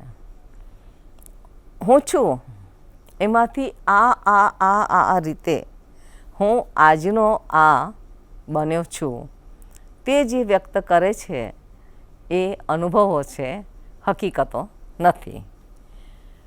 અને તો આ બધાનો સારરૂપ કશુંક કહેવું હોય તો આત્મકથા શું છે? આત્મકથા એ વ્યક્તિત્વનો આવિષ્કાર છે. જીવનના ચાલક બરોને સાથે લઈ અને જીવનને અંદરથી અને બહારથી તપાસીને પોતાનો આજ એ રચના ક્ષણે એ પોતે કેવો છે તે જે બતાવે છે. એની સ્વની શોધ એને ત્યાં સુધી લઈ જાય છે. એના વ્યક્તિત્વને અખિલાઈપૂર્વક પ્રગટ કરે છે. તે છે આત્મકથા. આત્મકથાના અનુભૂતિગત લક્ષણો અહીં પૂરા થાય છે. પણ હજી એક લક્ષણ જેની મેં કોઈ ચર્ચા નથી કરી, એની ચર્ચા હું અલગથી કરવા માગું છું. અને એ છે આત્મકથામાં સત્ય. આ સત્ય એ અનુભૂતિમાં પણ આવે છે અને અભિવ્યક્તિમાં પણ આવે છે. આ બંનેને સ્પર્શતો આવા પ્રોબ્લેમ છે. એટલે આ લક્ષણ એને હું હવે પછી નિરાતે વિગતવાર ખૂબ જ ઝીણું વિશ્લેષણ કરી અને સમજાવું છું. અસ્તુ.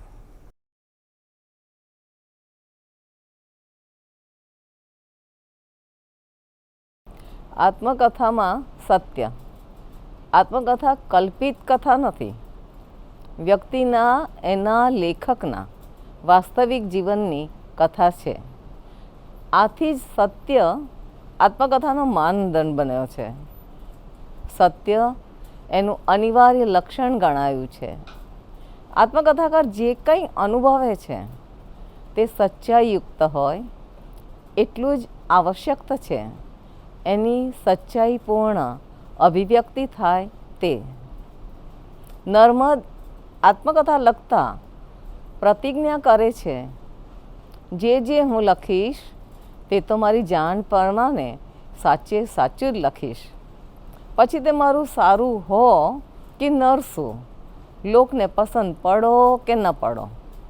ગાંધીજી આત્મકથા લખતા સંકલ્પ કરે છે કે ભલે મારા જેવા અનેકનો ક્ષય થાઓ પણ સત્યનો જય થાઓ. અલ્પાત્માને માપવાને સારું સત્યનો ગજ કદી ટૂંકો ન બનો. આ કહ્યા પછી ગાંધીજીએ ઇતિહાસ તરીકેની આત્મકથાની અપૂર્ણતા અને મુશ્કેલીઓને સમજતા હોવાનું નોંધ્યું છે. અને પોતાને યાદ છે તે બધું જ નહીં, પણ સત્યને દર્શાવવા જરૂરી છે તેટલું આપવા ધારે છે. વળી ગાંધીજી કહે છે, એક તરફી અધૂરા પુરાવાની કિંમત ન્યાય મંદિરમાં કેટલી અંકાય? સત્ય દર્શાવવા મારે કેટલું આપવું જોઈએ એની કોને ખબર? આમ સંકલ્પબદ્ધ થયા પછી પણ લખાતી આત્મકથામાં એ સંકલ્પ શું 100% સિદ્ધ થયો છે એમ કહી શકાશે ખરું? એમ.એન. રોય એમના જેવા આને આત્મકથા લખવાનો વિચાર જ બેહુદો જણાયો છે. તે માને છે કે પોતાના આંતરિક અનુભવો માટે તો માત્ર ને માત્ર સત્ય નિરૂપણ જ કરવાનું કામ અશક્ય છે.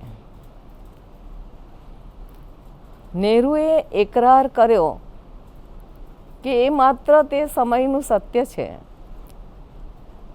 આત્મકથાકાર જે બિંદુએ ઊભો રહીને અતીતને અવલોકે છે ત્યારે એ અવલોકનમાં તે સમયની મનોદશા, તે સમયે પ્રાપ્ત કરેલી પરિપક્વતા અને જીવન દરમિયાન સાંપડેલ ગૃહિતો ભળી જતા હોય અને એ અવલોકન શુદ્ધ બની રહેતું ન હોય તો આત્મકથામાં સત્યની અપેક્ષા કેટલી અને કેવી રાખી શકાય? આત્મકથા જાત વિશેનું સત્ય આપે છે એ વાત બરાબર, પણ શું વ્યક્તિ પોતાને સંપૂર્ણતયા જાણી શકે છે? આત્મકથામાં સત્ય એનું અનિવાર્ય લક્ષણ છે એમ કહીએ છીએ ત્યારે પહેલો પ્રશ્ન એ થાય છે કે સત્ય એટલે શું? ગાંધીજીએ સરળ ભાષામાં એની સમજ આપતા કહ્યું છે કે સત્ય શબ્દ સતમાંથી આવ્યો છે. સત એટલે હોવું અને સત્ય તે હોવાપણું. સત્ય સિવાય બીજી કોઈ વસ્તુની હસ્તી જ નથી. પરમેશ્વરનું ખરું નામ જ સત.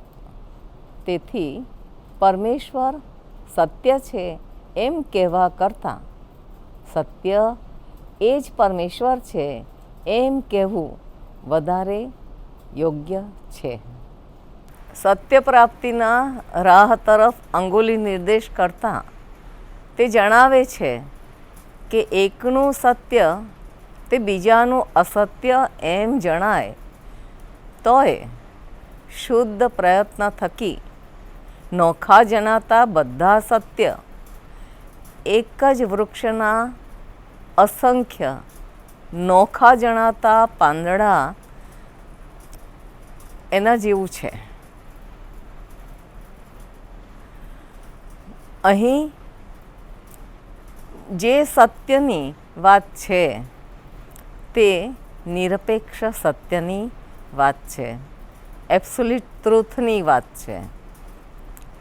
આ સત્ય દુનિયાએ હજુ ગ્રહણ કરવાનું બાકી છે. માનવીની એ મર્યાદા છે કે એ આ જગતની તમામ વસ્તુઓને સાપેક્ષ રીતે જ ગ્રહે છે. વસ્તુનું સત એનું એ જ હોય, પણ સ્થળ, સમય અને ભાવ પરિસ્થિતિને આધારે તે જુદી રીતે પાળતો રહે છે. કડકડતી ઠંડીમાં સૂર્યના વખાણ કરનાર એને ઉનાળામાં ભરપેટ નિંદા કરતાં પણ થાકતો નથી. પ્રકાશનું કિરણ તો શ્વેત છે, પણ મેઘધનુષી સપ્તરંગોની છટા કેવી દર્શાવે છે. નિરપેક્ષ સત્યને આદર્શ તરીકે સ્વીકારો ભલે, પણ પૂર્ણ સત્યને જોવાની કે તેની પ્રતીતિ કરવાની માનવીની શક્તિ મર્યાદિત છે. એ ભૂલવું ન જોઈએ. સાહિત્યકાર પાસે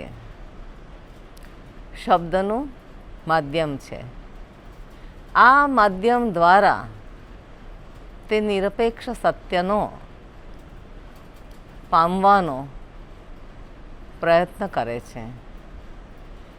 એની કલ્પના દૂરનું તથા નજીકનું જોનાર ટેલિસ્કોપ અને માઇક્રોસ્કોપની ગરજ સારે છે. અર્થાત સત્યને પામવા માટે માનવીએ અનુમાનો કે કલ્પનાનો ઈશત થોડોક આધાર તો લેવો પડે છે. સાહિત્યકાર આ આધાર દ્વારા સૂક્ષ્મ સત્યની ઝાંખી કરાવે છે. શાકુંતલ નાટકમાં દુર્વાસાનો શાપ અને વીંટીનું ખોવાઈ જવાની જે ઘટના આલેખાઈ છે તે ઉમેરાઈ ન હોત તો અંતનું એ દંપતીનું અભ્યંતર મિલન સાર્થક બન્યું ન હોત. આત્મકથાકાર કેટલાક સત્યોને સીધી સાદી સંકુલ ન હોય તેવી અનુભૂતિઓ દ્વારા રજૂ કરી શકે, પણ કેટલીક અનુભૂતિઓની જાગૃતિની પ્રક્રિયામાં આપણી ચેતના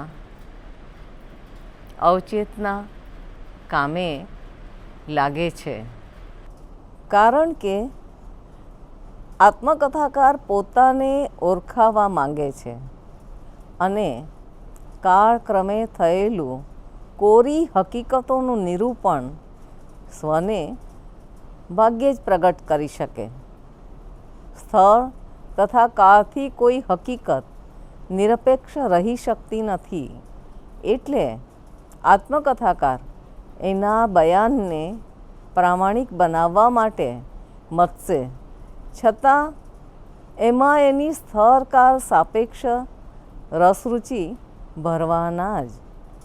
તો શું આત્મકથાને સાપેક્ષ સત્યોનો સરવારો કહી શકાશે? અલબત્ત નહીં જ. તો પ્રશ્ન ઉદ્ભવે છે કે આત્મકથામાં સત્યની ઉપલબ્ધિ શક્ય ખરી? જવાબ છે હા. સત્ય કથન કરવું એ શિવધનુષ ઉપાડવા જેટલું કઠિન કાર્ય છે. એને પાળવાનો પુરુષાર્થ અત્યંત વસમો છે. એ જ આ ચર્ચાનો સાર છે.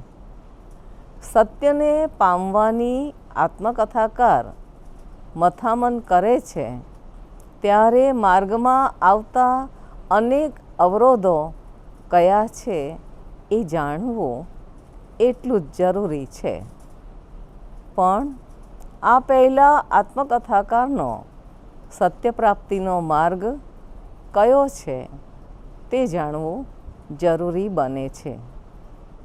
આત્મકથામાં ઇતિહાસ તથા સાહિત્ય બંનેનું રસાયન થયું છે.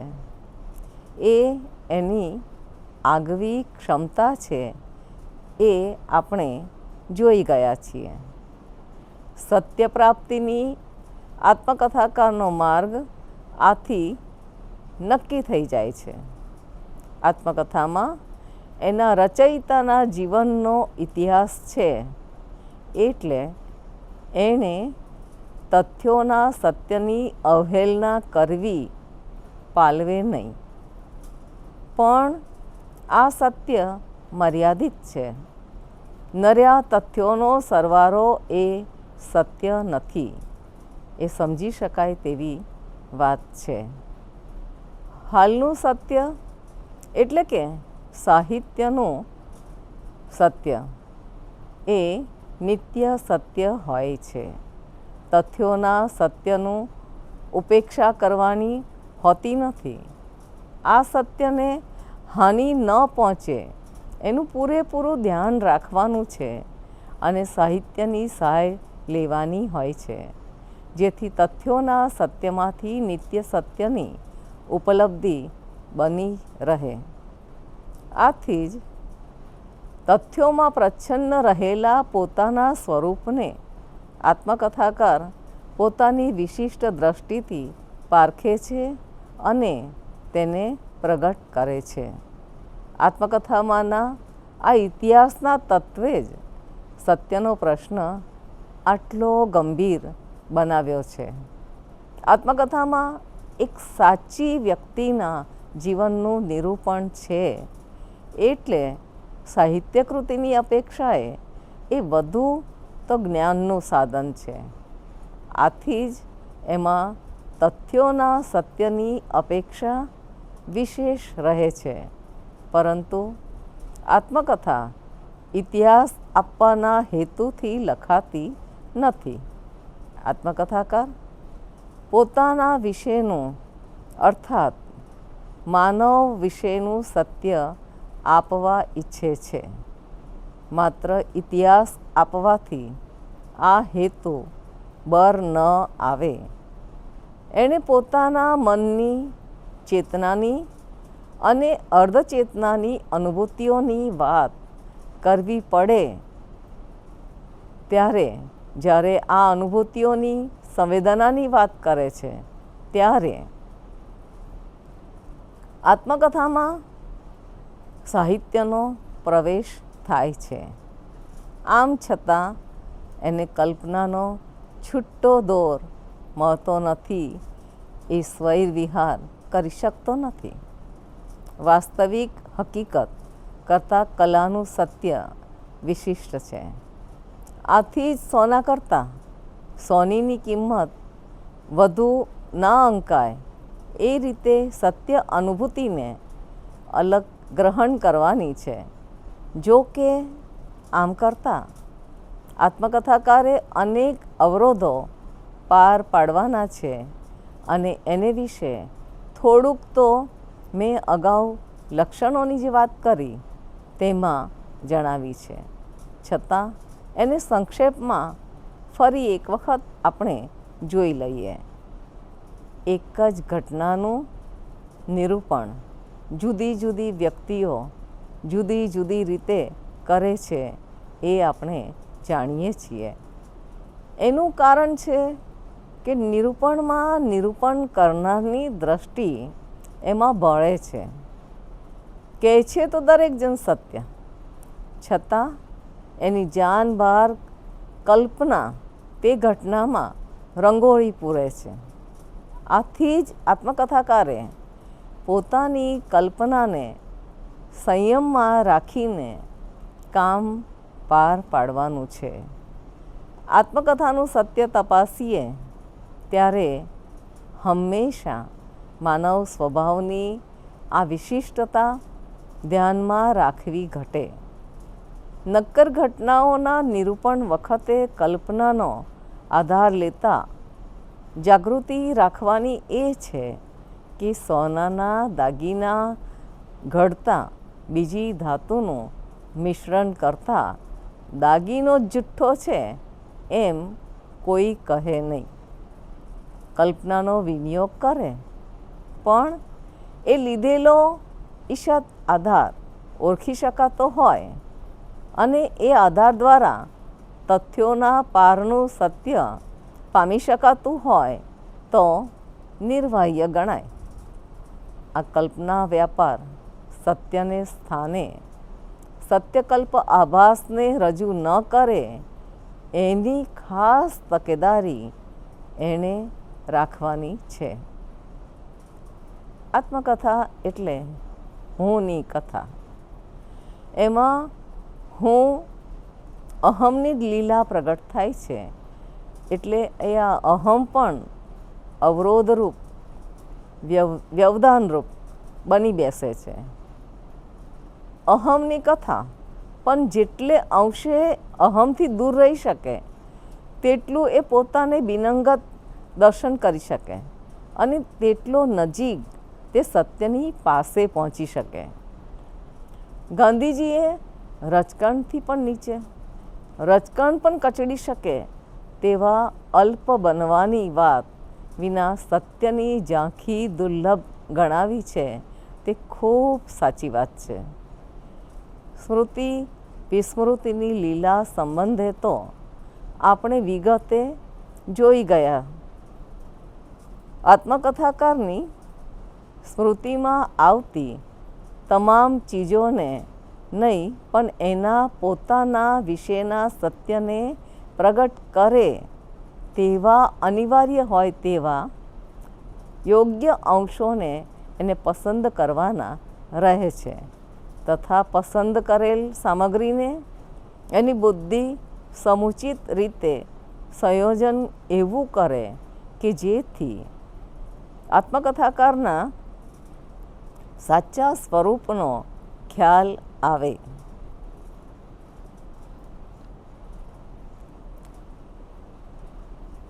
આત્મકથાકાર સત્યનો આવિર્ભાવ નિખાલસપણે કરવા ધારે તોય એ અભિવ્યક્તિમાં વ્યવધાનરૂપ બનનાર કેટલા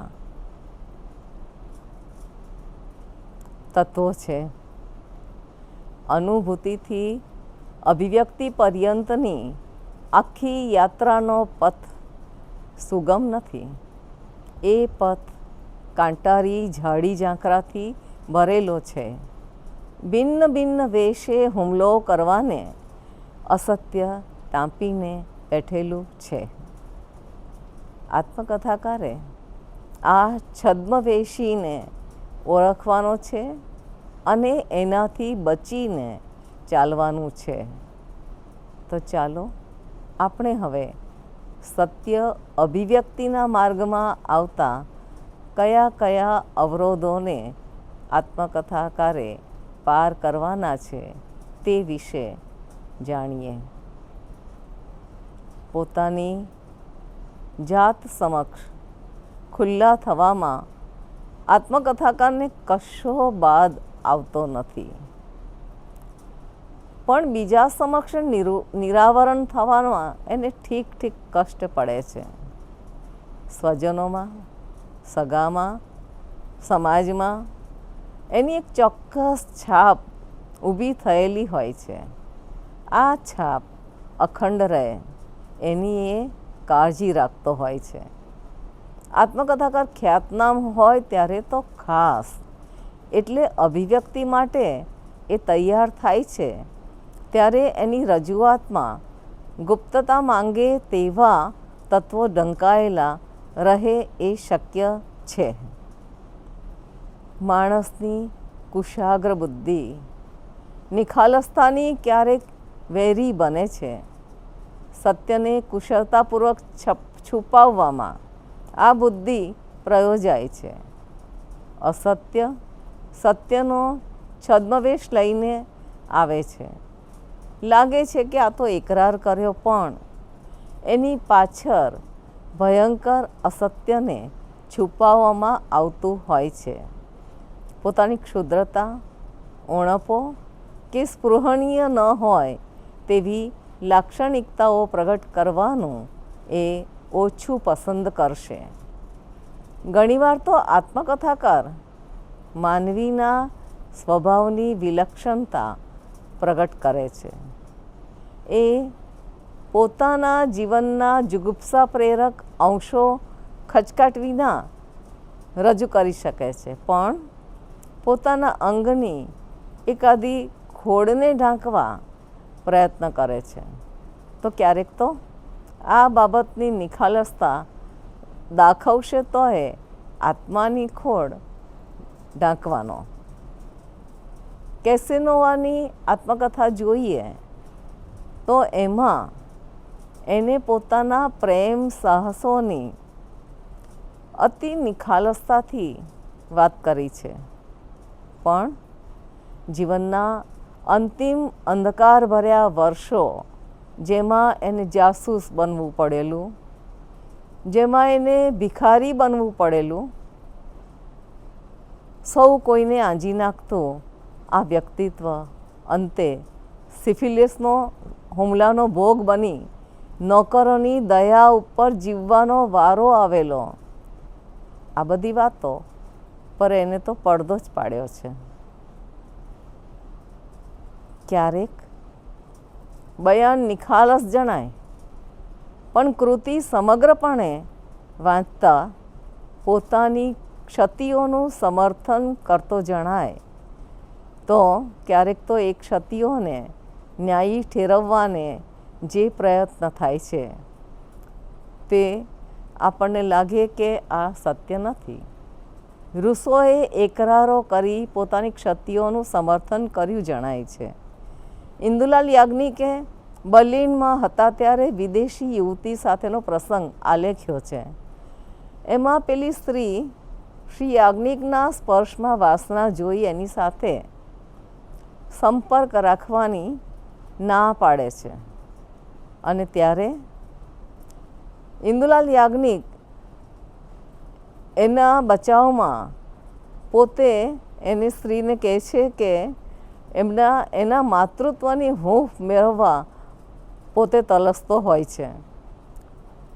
કિશનસિંહ ચાવડા એમને અમાસથી પૂનમ ભણી સાધક કિશનસિંહની આંતરયાત્રાનો શીર્ષક પ્રમાણેનો ઉર્ધ્વ તરફ જતી યાત્રાનો આલેખ પ્રતીતિકર જણાતો નથી. આ યાત્રાની અભિવ્યક્તિમાં અહમની છલનાઓ કેટલેક સ્તરે પ્રગટ થયેલી જોવા મળે છે. વ્યક્તિએ પોતાની એક માનસિક પ્રતિમા ઘડી હોય છે. તે ખંડિત થાય તેવું કંઈ પણ પ્રગટ કરતાં તેને સંકોચ થાય છે. ઘણીવાર તો મોભાદાર સ્થાન પ્રાપ્ત કરનાર આત્મકથાકાર પોતાના નીચલા કુળ વિશે જણાવવાનું ટાળે છે અને પોતે પ્રતિષ્ઠિત કુળનો છે એવું ખોટી માહિતી પ્રગટ કરવામાં સંકોચ રાખતો નથી.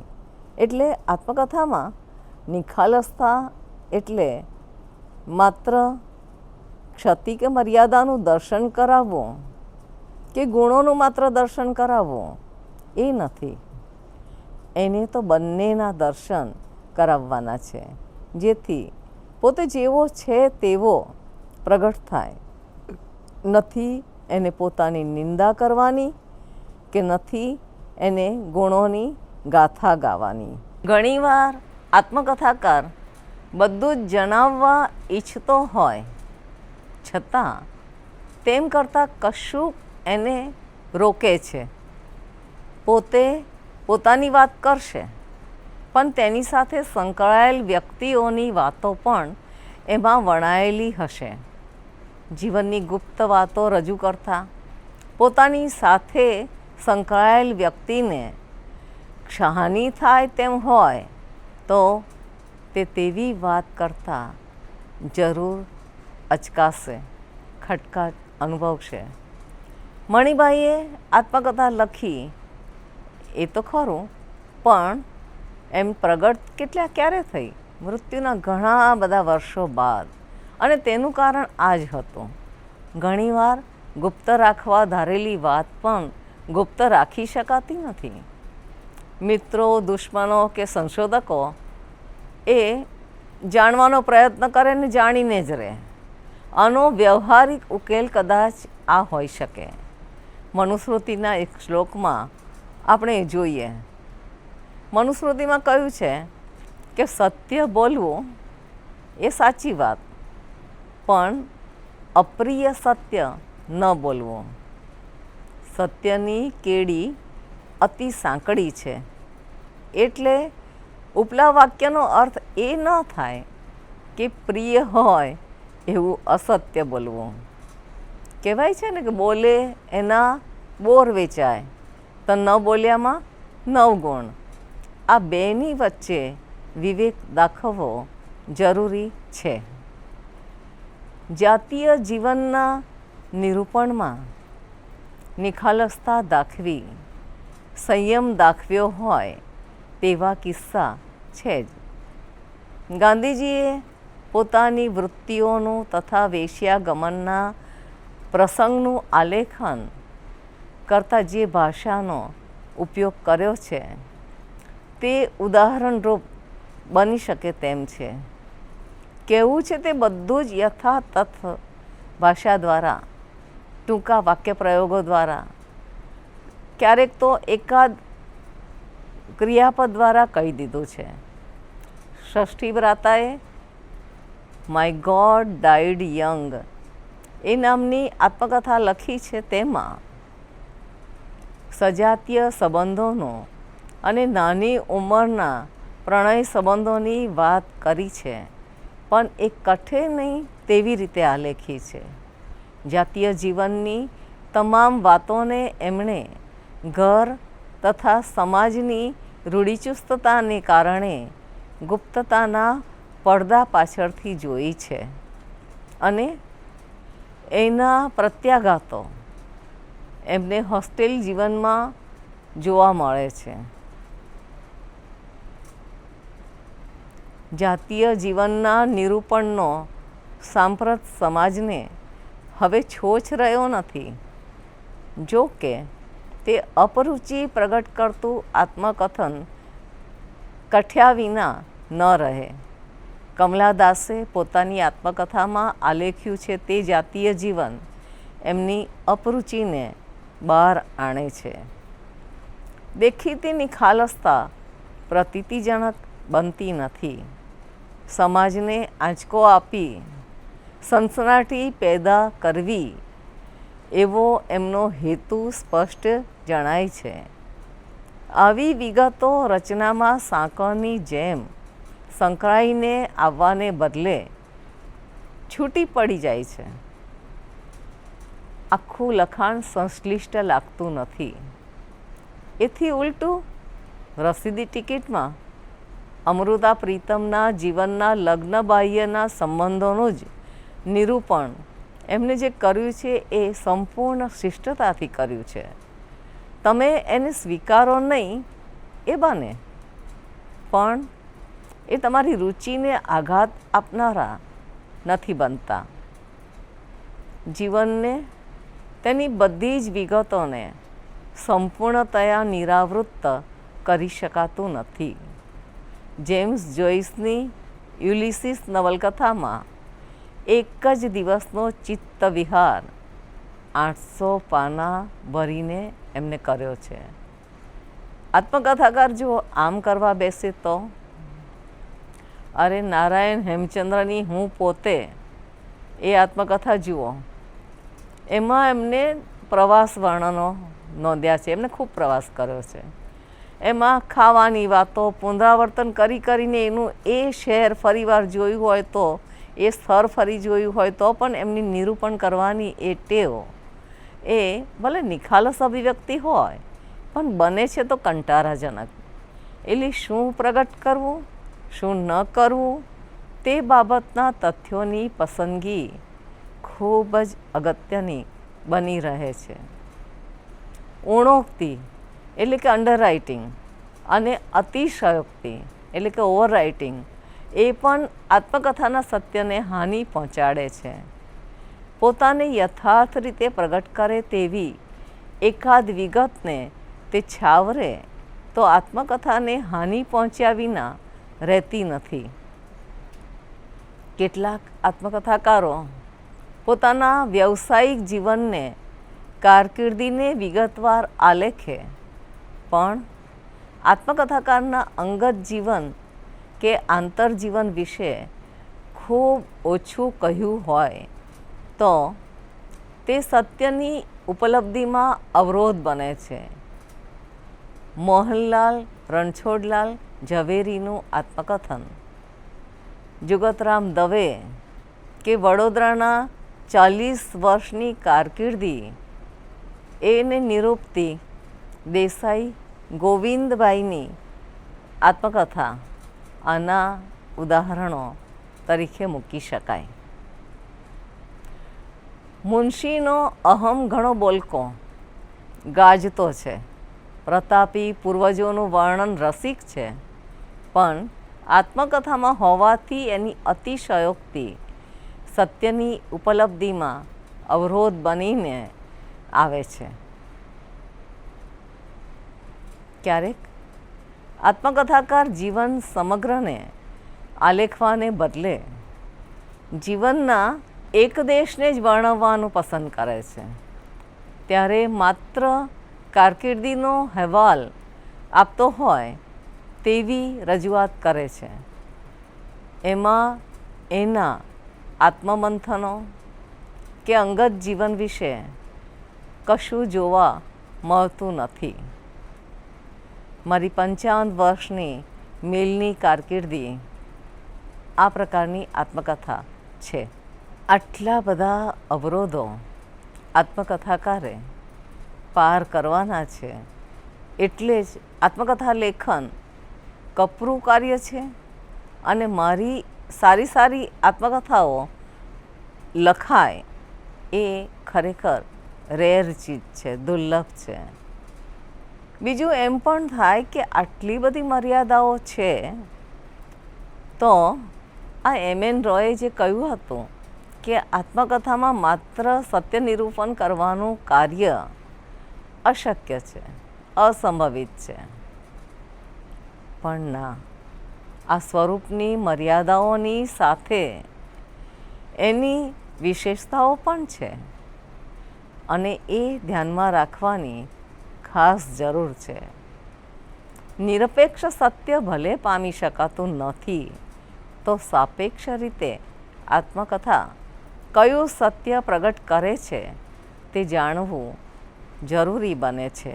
આત્મકથાકાર જ્યારે બાહ્ય જગત સાથેની એની ક્રિયા પ્રતિક્રિયાને તપાસે છે, આત્મ આવિષ્કરણ કરે છે અને એમાંથી જે સત્ય લાદે છે તે અંતે જતાં તો નથી રહેતું કોરી હકીકતનું એટલે કે ઇતિહાસનું સત્ય અને નથી રહેતું મનોવિજ્ઞાનનું સત્ય.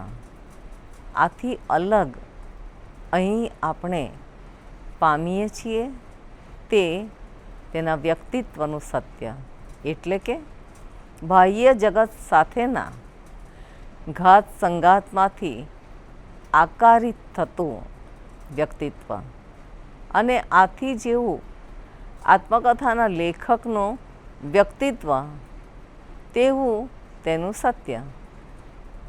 કલ્પનાશીલ વ્યક્તિત્વ પૂરેપૂરું સત્યકથન ન કરી શકતો હોય તો તેની આત્મકથાની કિંમત ઓછી આંકવાની જરૂર નથી. જો તેમાંથી તેનું વ્યક્તિત્વ યથાતથ એનું સ્વરૂપ પામી શકાતું હોય તો બસ. લેખકના વ્યક્તિત્વને સમજવાની ચાવી એની આત્મકથામાંથી જ પ્રાપ્ત થાય છે. આત્મકથા આ રીતે વિશિષ્ટ છે. આમાં ઇતિહાસના અને સાહિત્યના સત્યનું સામંજસ્ય રચાય છે. રચના આકૃતિની ઓળખ દ્વારા વ્યક્તિત્વના સત્યને પામી શકાય છે. અર્થાત તેની અભિવ્યક્તિમાં તે આપણને પ્રત્યક્ષ થાય છે. આથી આત્મકથામાં એની અભિવ્યક્તિની વિશેષતા જે એના વ્યક્તિત્વના સત્યને આકારિત કરે છે, ઉપસાવે છે, તે મહત્ત્વની વાત છે. આ ઉપસતા વ્યક્તિત્વના આનંદનો આસ્વાદ લેવો જરૂરી છે. આત્મકથાકારના સમયની તથા તેના જીવન વિશેની માહિતી માટે ઘણું ખરું આત્મકથા લખાય છે અને વંચાય છે.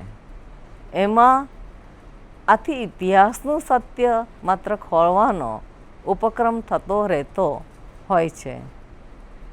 આત્મકથાકારની અમુક વિગતોમાં ચોકસાઈ નથી, એટલે કે એ જુઠ્ઠી છે એમ પણ કહેવાતું હોય છે. તે પણ એ ઐતિહાસિક માહિતીનો સ્ત્રોત માત્ર છે એવું આપણે ગણીએ છીએ. અને એટલે આ સ્વરૂપની વિશિષ્ટતાને આ રીતે આપણે ખોટી ધારણ કરી છે. આત્મકથાકારના જીવનના આંતરબાહ્ય પ્રસંગો એના પોતાના છે અને એ ગમે એટલા તટસ્થ હોવા છતાં એમાં એની આત્મલક્ષિતા રહેવાની જ. અને આથી એની વિગતપૂર્ણ ચોકસાઈમાં એને ક્ષતિયુક્ત દર્શાવી શકાય. પણ વિસ્મૃતિને કારણે થયેલી ભૂલ હોય કે અજ્ઞાનતાને કારણે એ ભૂલ થઈ હોય, એની સામે વાંધો ઉઠાવી ન શકાય. એમ કહી શકાય કે એનાથી એના કેન્દ્રવર્તી વસ્તુને હાનિ પહોંચાડે એવું નિરૂપણ ન હોઈ શકે. હા, એવું હોય તો આપણે વાંધો ઉઠાવી શકીએ. જીવનચરિત્રમાં અપેક્ષિત નિર્ભેર સત્યકથનનો માનદંડ આત્મકથાનો બની ગયો અને ગાંધીજીની કે ટોલ્સ્ટોયની આત્મકથાઓએ એના નમૂના પૂરા પાડ્યા.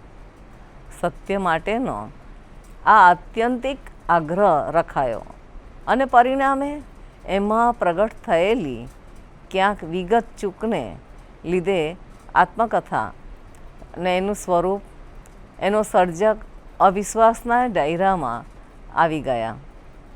સ્મૃતિ ગુનેગાર બની.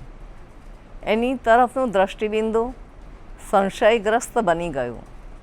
એની યાદશક્તિને એવી રીતે ચકાસવામાં આવવા લાગી કે જાણે એના વિશે એના કરતાં આપણે વધુ ન જાણતા હોઈએ. મજાની વાત એ છે કે આત્મકથાત્મક લેખન રીતિ અન્ય સ્વરૂપોમાં વિશ્વસનીયતા અને અધિકૃતતા ઊભી કરતી હોય, પણ આત્મકથામાં આ સંદર્ભને લીધે જ આપણે શંકા સેવતા થઈ ગયા. આગ્રહ એવો રખાતો થઈ ગયો કે આત્મકથાકારની સ્મૃતિ સર્ચલાઇટ પેઠે એની સ્મૃતિ મંજુષાના ખૂણો ખાંચરો એ પણ દર્શાવે. સ્ટીફન ઝ્વેગની અને સુરેશ જોશીની વાત યાદ કરો. એ લોકોએ કહેલું કે આપણું મન એ કોઈ દસ્તાવેજો એટલે કે જીવનની નાની નાની વિગતોને રાખવાની, એને લગતા દસ્તાવેજોને રાખવાની કોઈ કચેરી નથી. અને સ્મૃતિ એ કોઈ ફ્રીઝર નથી, ઠારપેટી નથી કે એમાં લાગણીનું અસલ તત્વ, એની ફોર્મ અને એનો મૂળભૂત આકાર એવો ને એવો જળવાઈ રહે. જીવંત શરીરના બીજા અવયવોની જેમ સ્મૃતિ પણ સતત પરિવર્તન પામતો ચિત્તનો એક અવયવ છે. એ ભૂલવું ન જોઈએ. આથી જ સારી આત્મકથામાં પુરાવાઓ ચકાસવા જવાની જરૂર નથી. સચ્ચાઈ, આકારિત થતા વ્યક્તિત્વની સચ્ચાઈનો ગુણ તેની કૃતિમાંથી જ પ્રગટ થાય છે. એમાં રહેલી ભૂલને શોધી શકાય છે, મિથ્યાભિમાનને પામી શકાય છે. જીવનનો બાહ્ય તબક્કો અતિ સૂક્ષ્મ રીતે એના ચારિત્રની સાથે સુસંગત હોય છે. આથી પોતાની જાતનું સુસંગતપણે ખોટું નિરૂપણ કરવું સરળ નથી. આવો પ્રયાસ થતાં પાત્રની અખંડિતતા ક્યાંક ને ક્યાંક તૂટતી હોય એવું લાગે છે. આપણે એને પામી શકીએ છીએ. આત્મકથાકાર ગમે એટલો વિલક્ષણ હોય અને મિથ્યાભાષી હોય છતાંય એના વ્યક્તિત્વ સંબંધે એ છેતરી શકે એ શક્ય નથી. સજાવટ પામેલ વૃત્તાંતમાંથી પણ કૃતિનું અંતર્નિહિત અસત્ય એને ખુલ્લું પાડી દે છે. સત્યનો આત્મા પ્રસંગો અને વ્યક્તિઓના નિરૂપણમાં છતો થાય છે. તેની શૈલી જ તેના અસત્યને છતું કરી દે છે. લેખકના વ્યક્તિત્વના અખંડ પ્રભાવમાંથી આત્મકથાનું સત્ય પ્રભવે છે.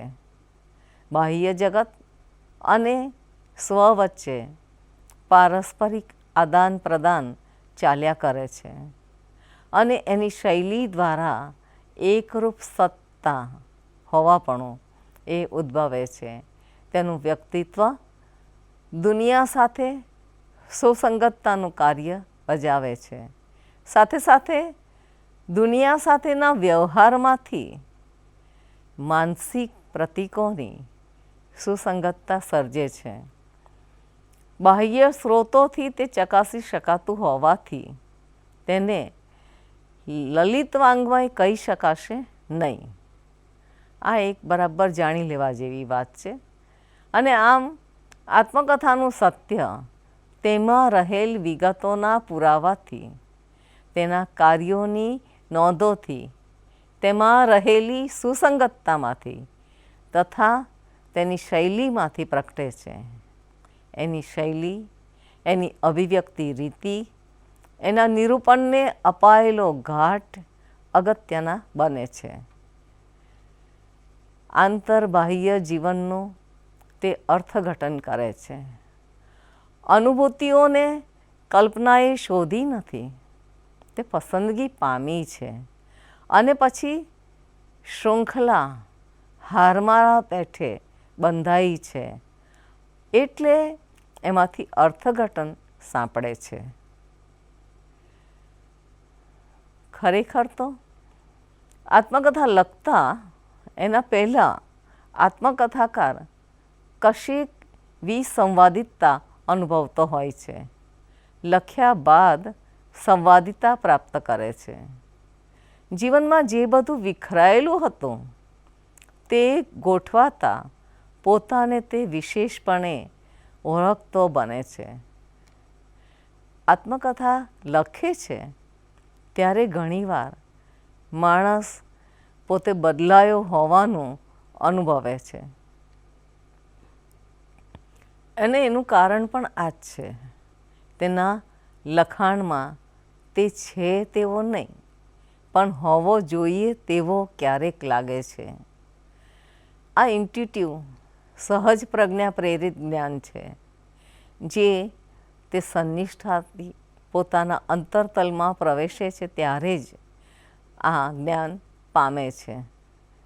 પહેલાં આત્મકથાકાર પોતાના જીવનના વ્યક્તિત્વના ચાલક બળથી અજાન હતો. તે આત્મકથા લખ્યા બાદ એને ઓળખતો બને છે.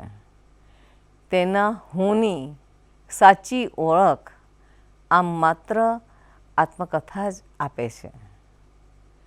એના વ્યક્તિત્વની, એના આંતરજીવનની કેપેસિટી જેટલી વ્યાપન પામતી હશે તેટલું તેમાં સર્વાશ્લેષીપણું આવવાનું. માનવી વિશે અંતિમ સત્ય છે જ નહીં. આત્મકથામાં જીવનનું અપૂર્વ સત્ય બહાર આવે છે જે અંદરની બાજુએથી જોવાયું હોય છે.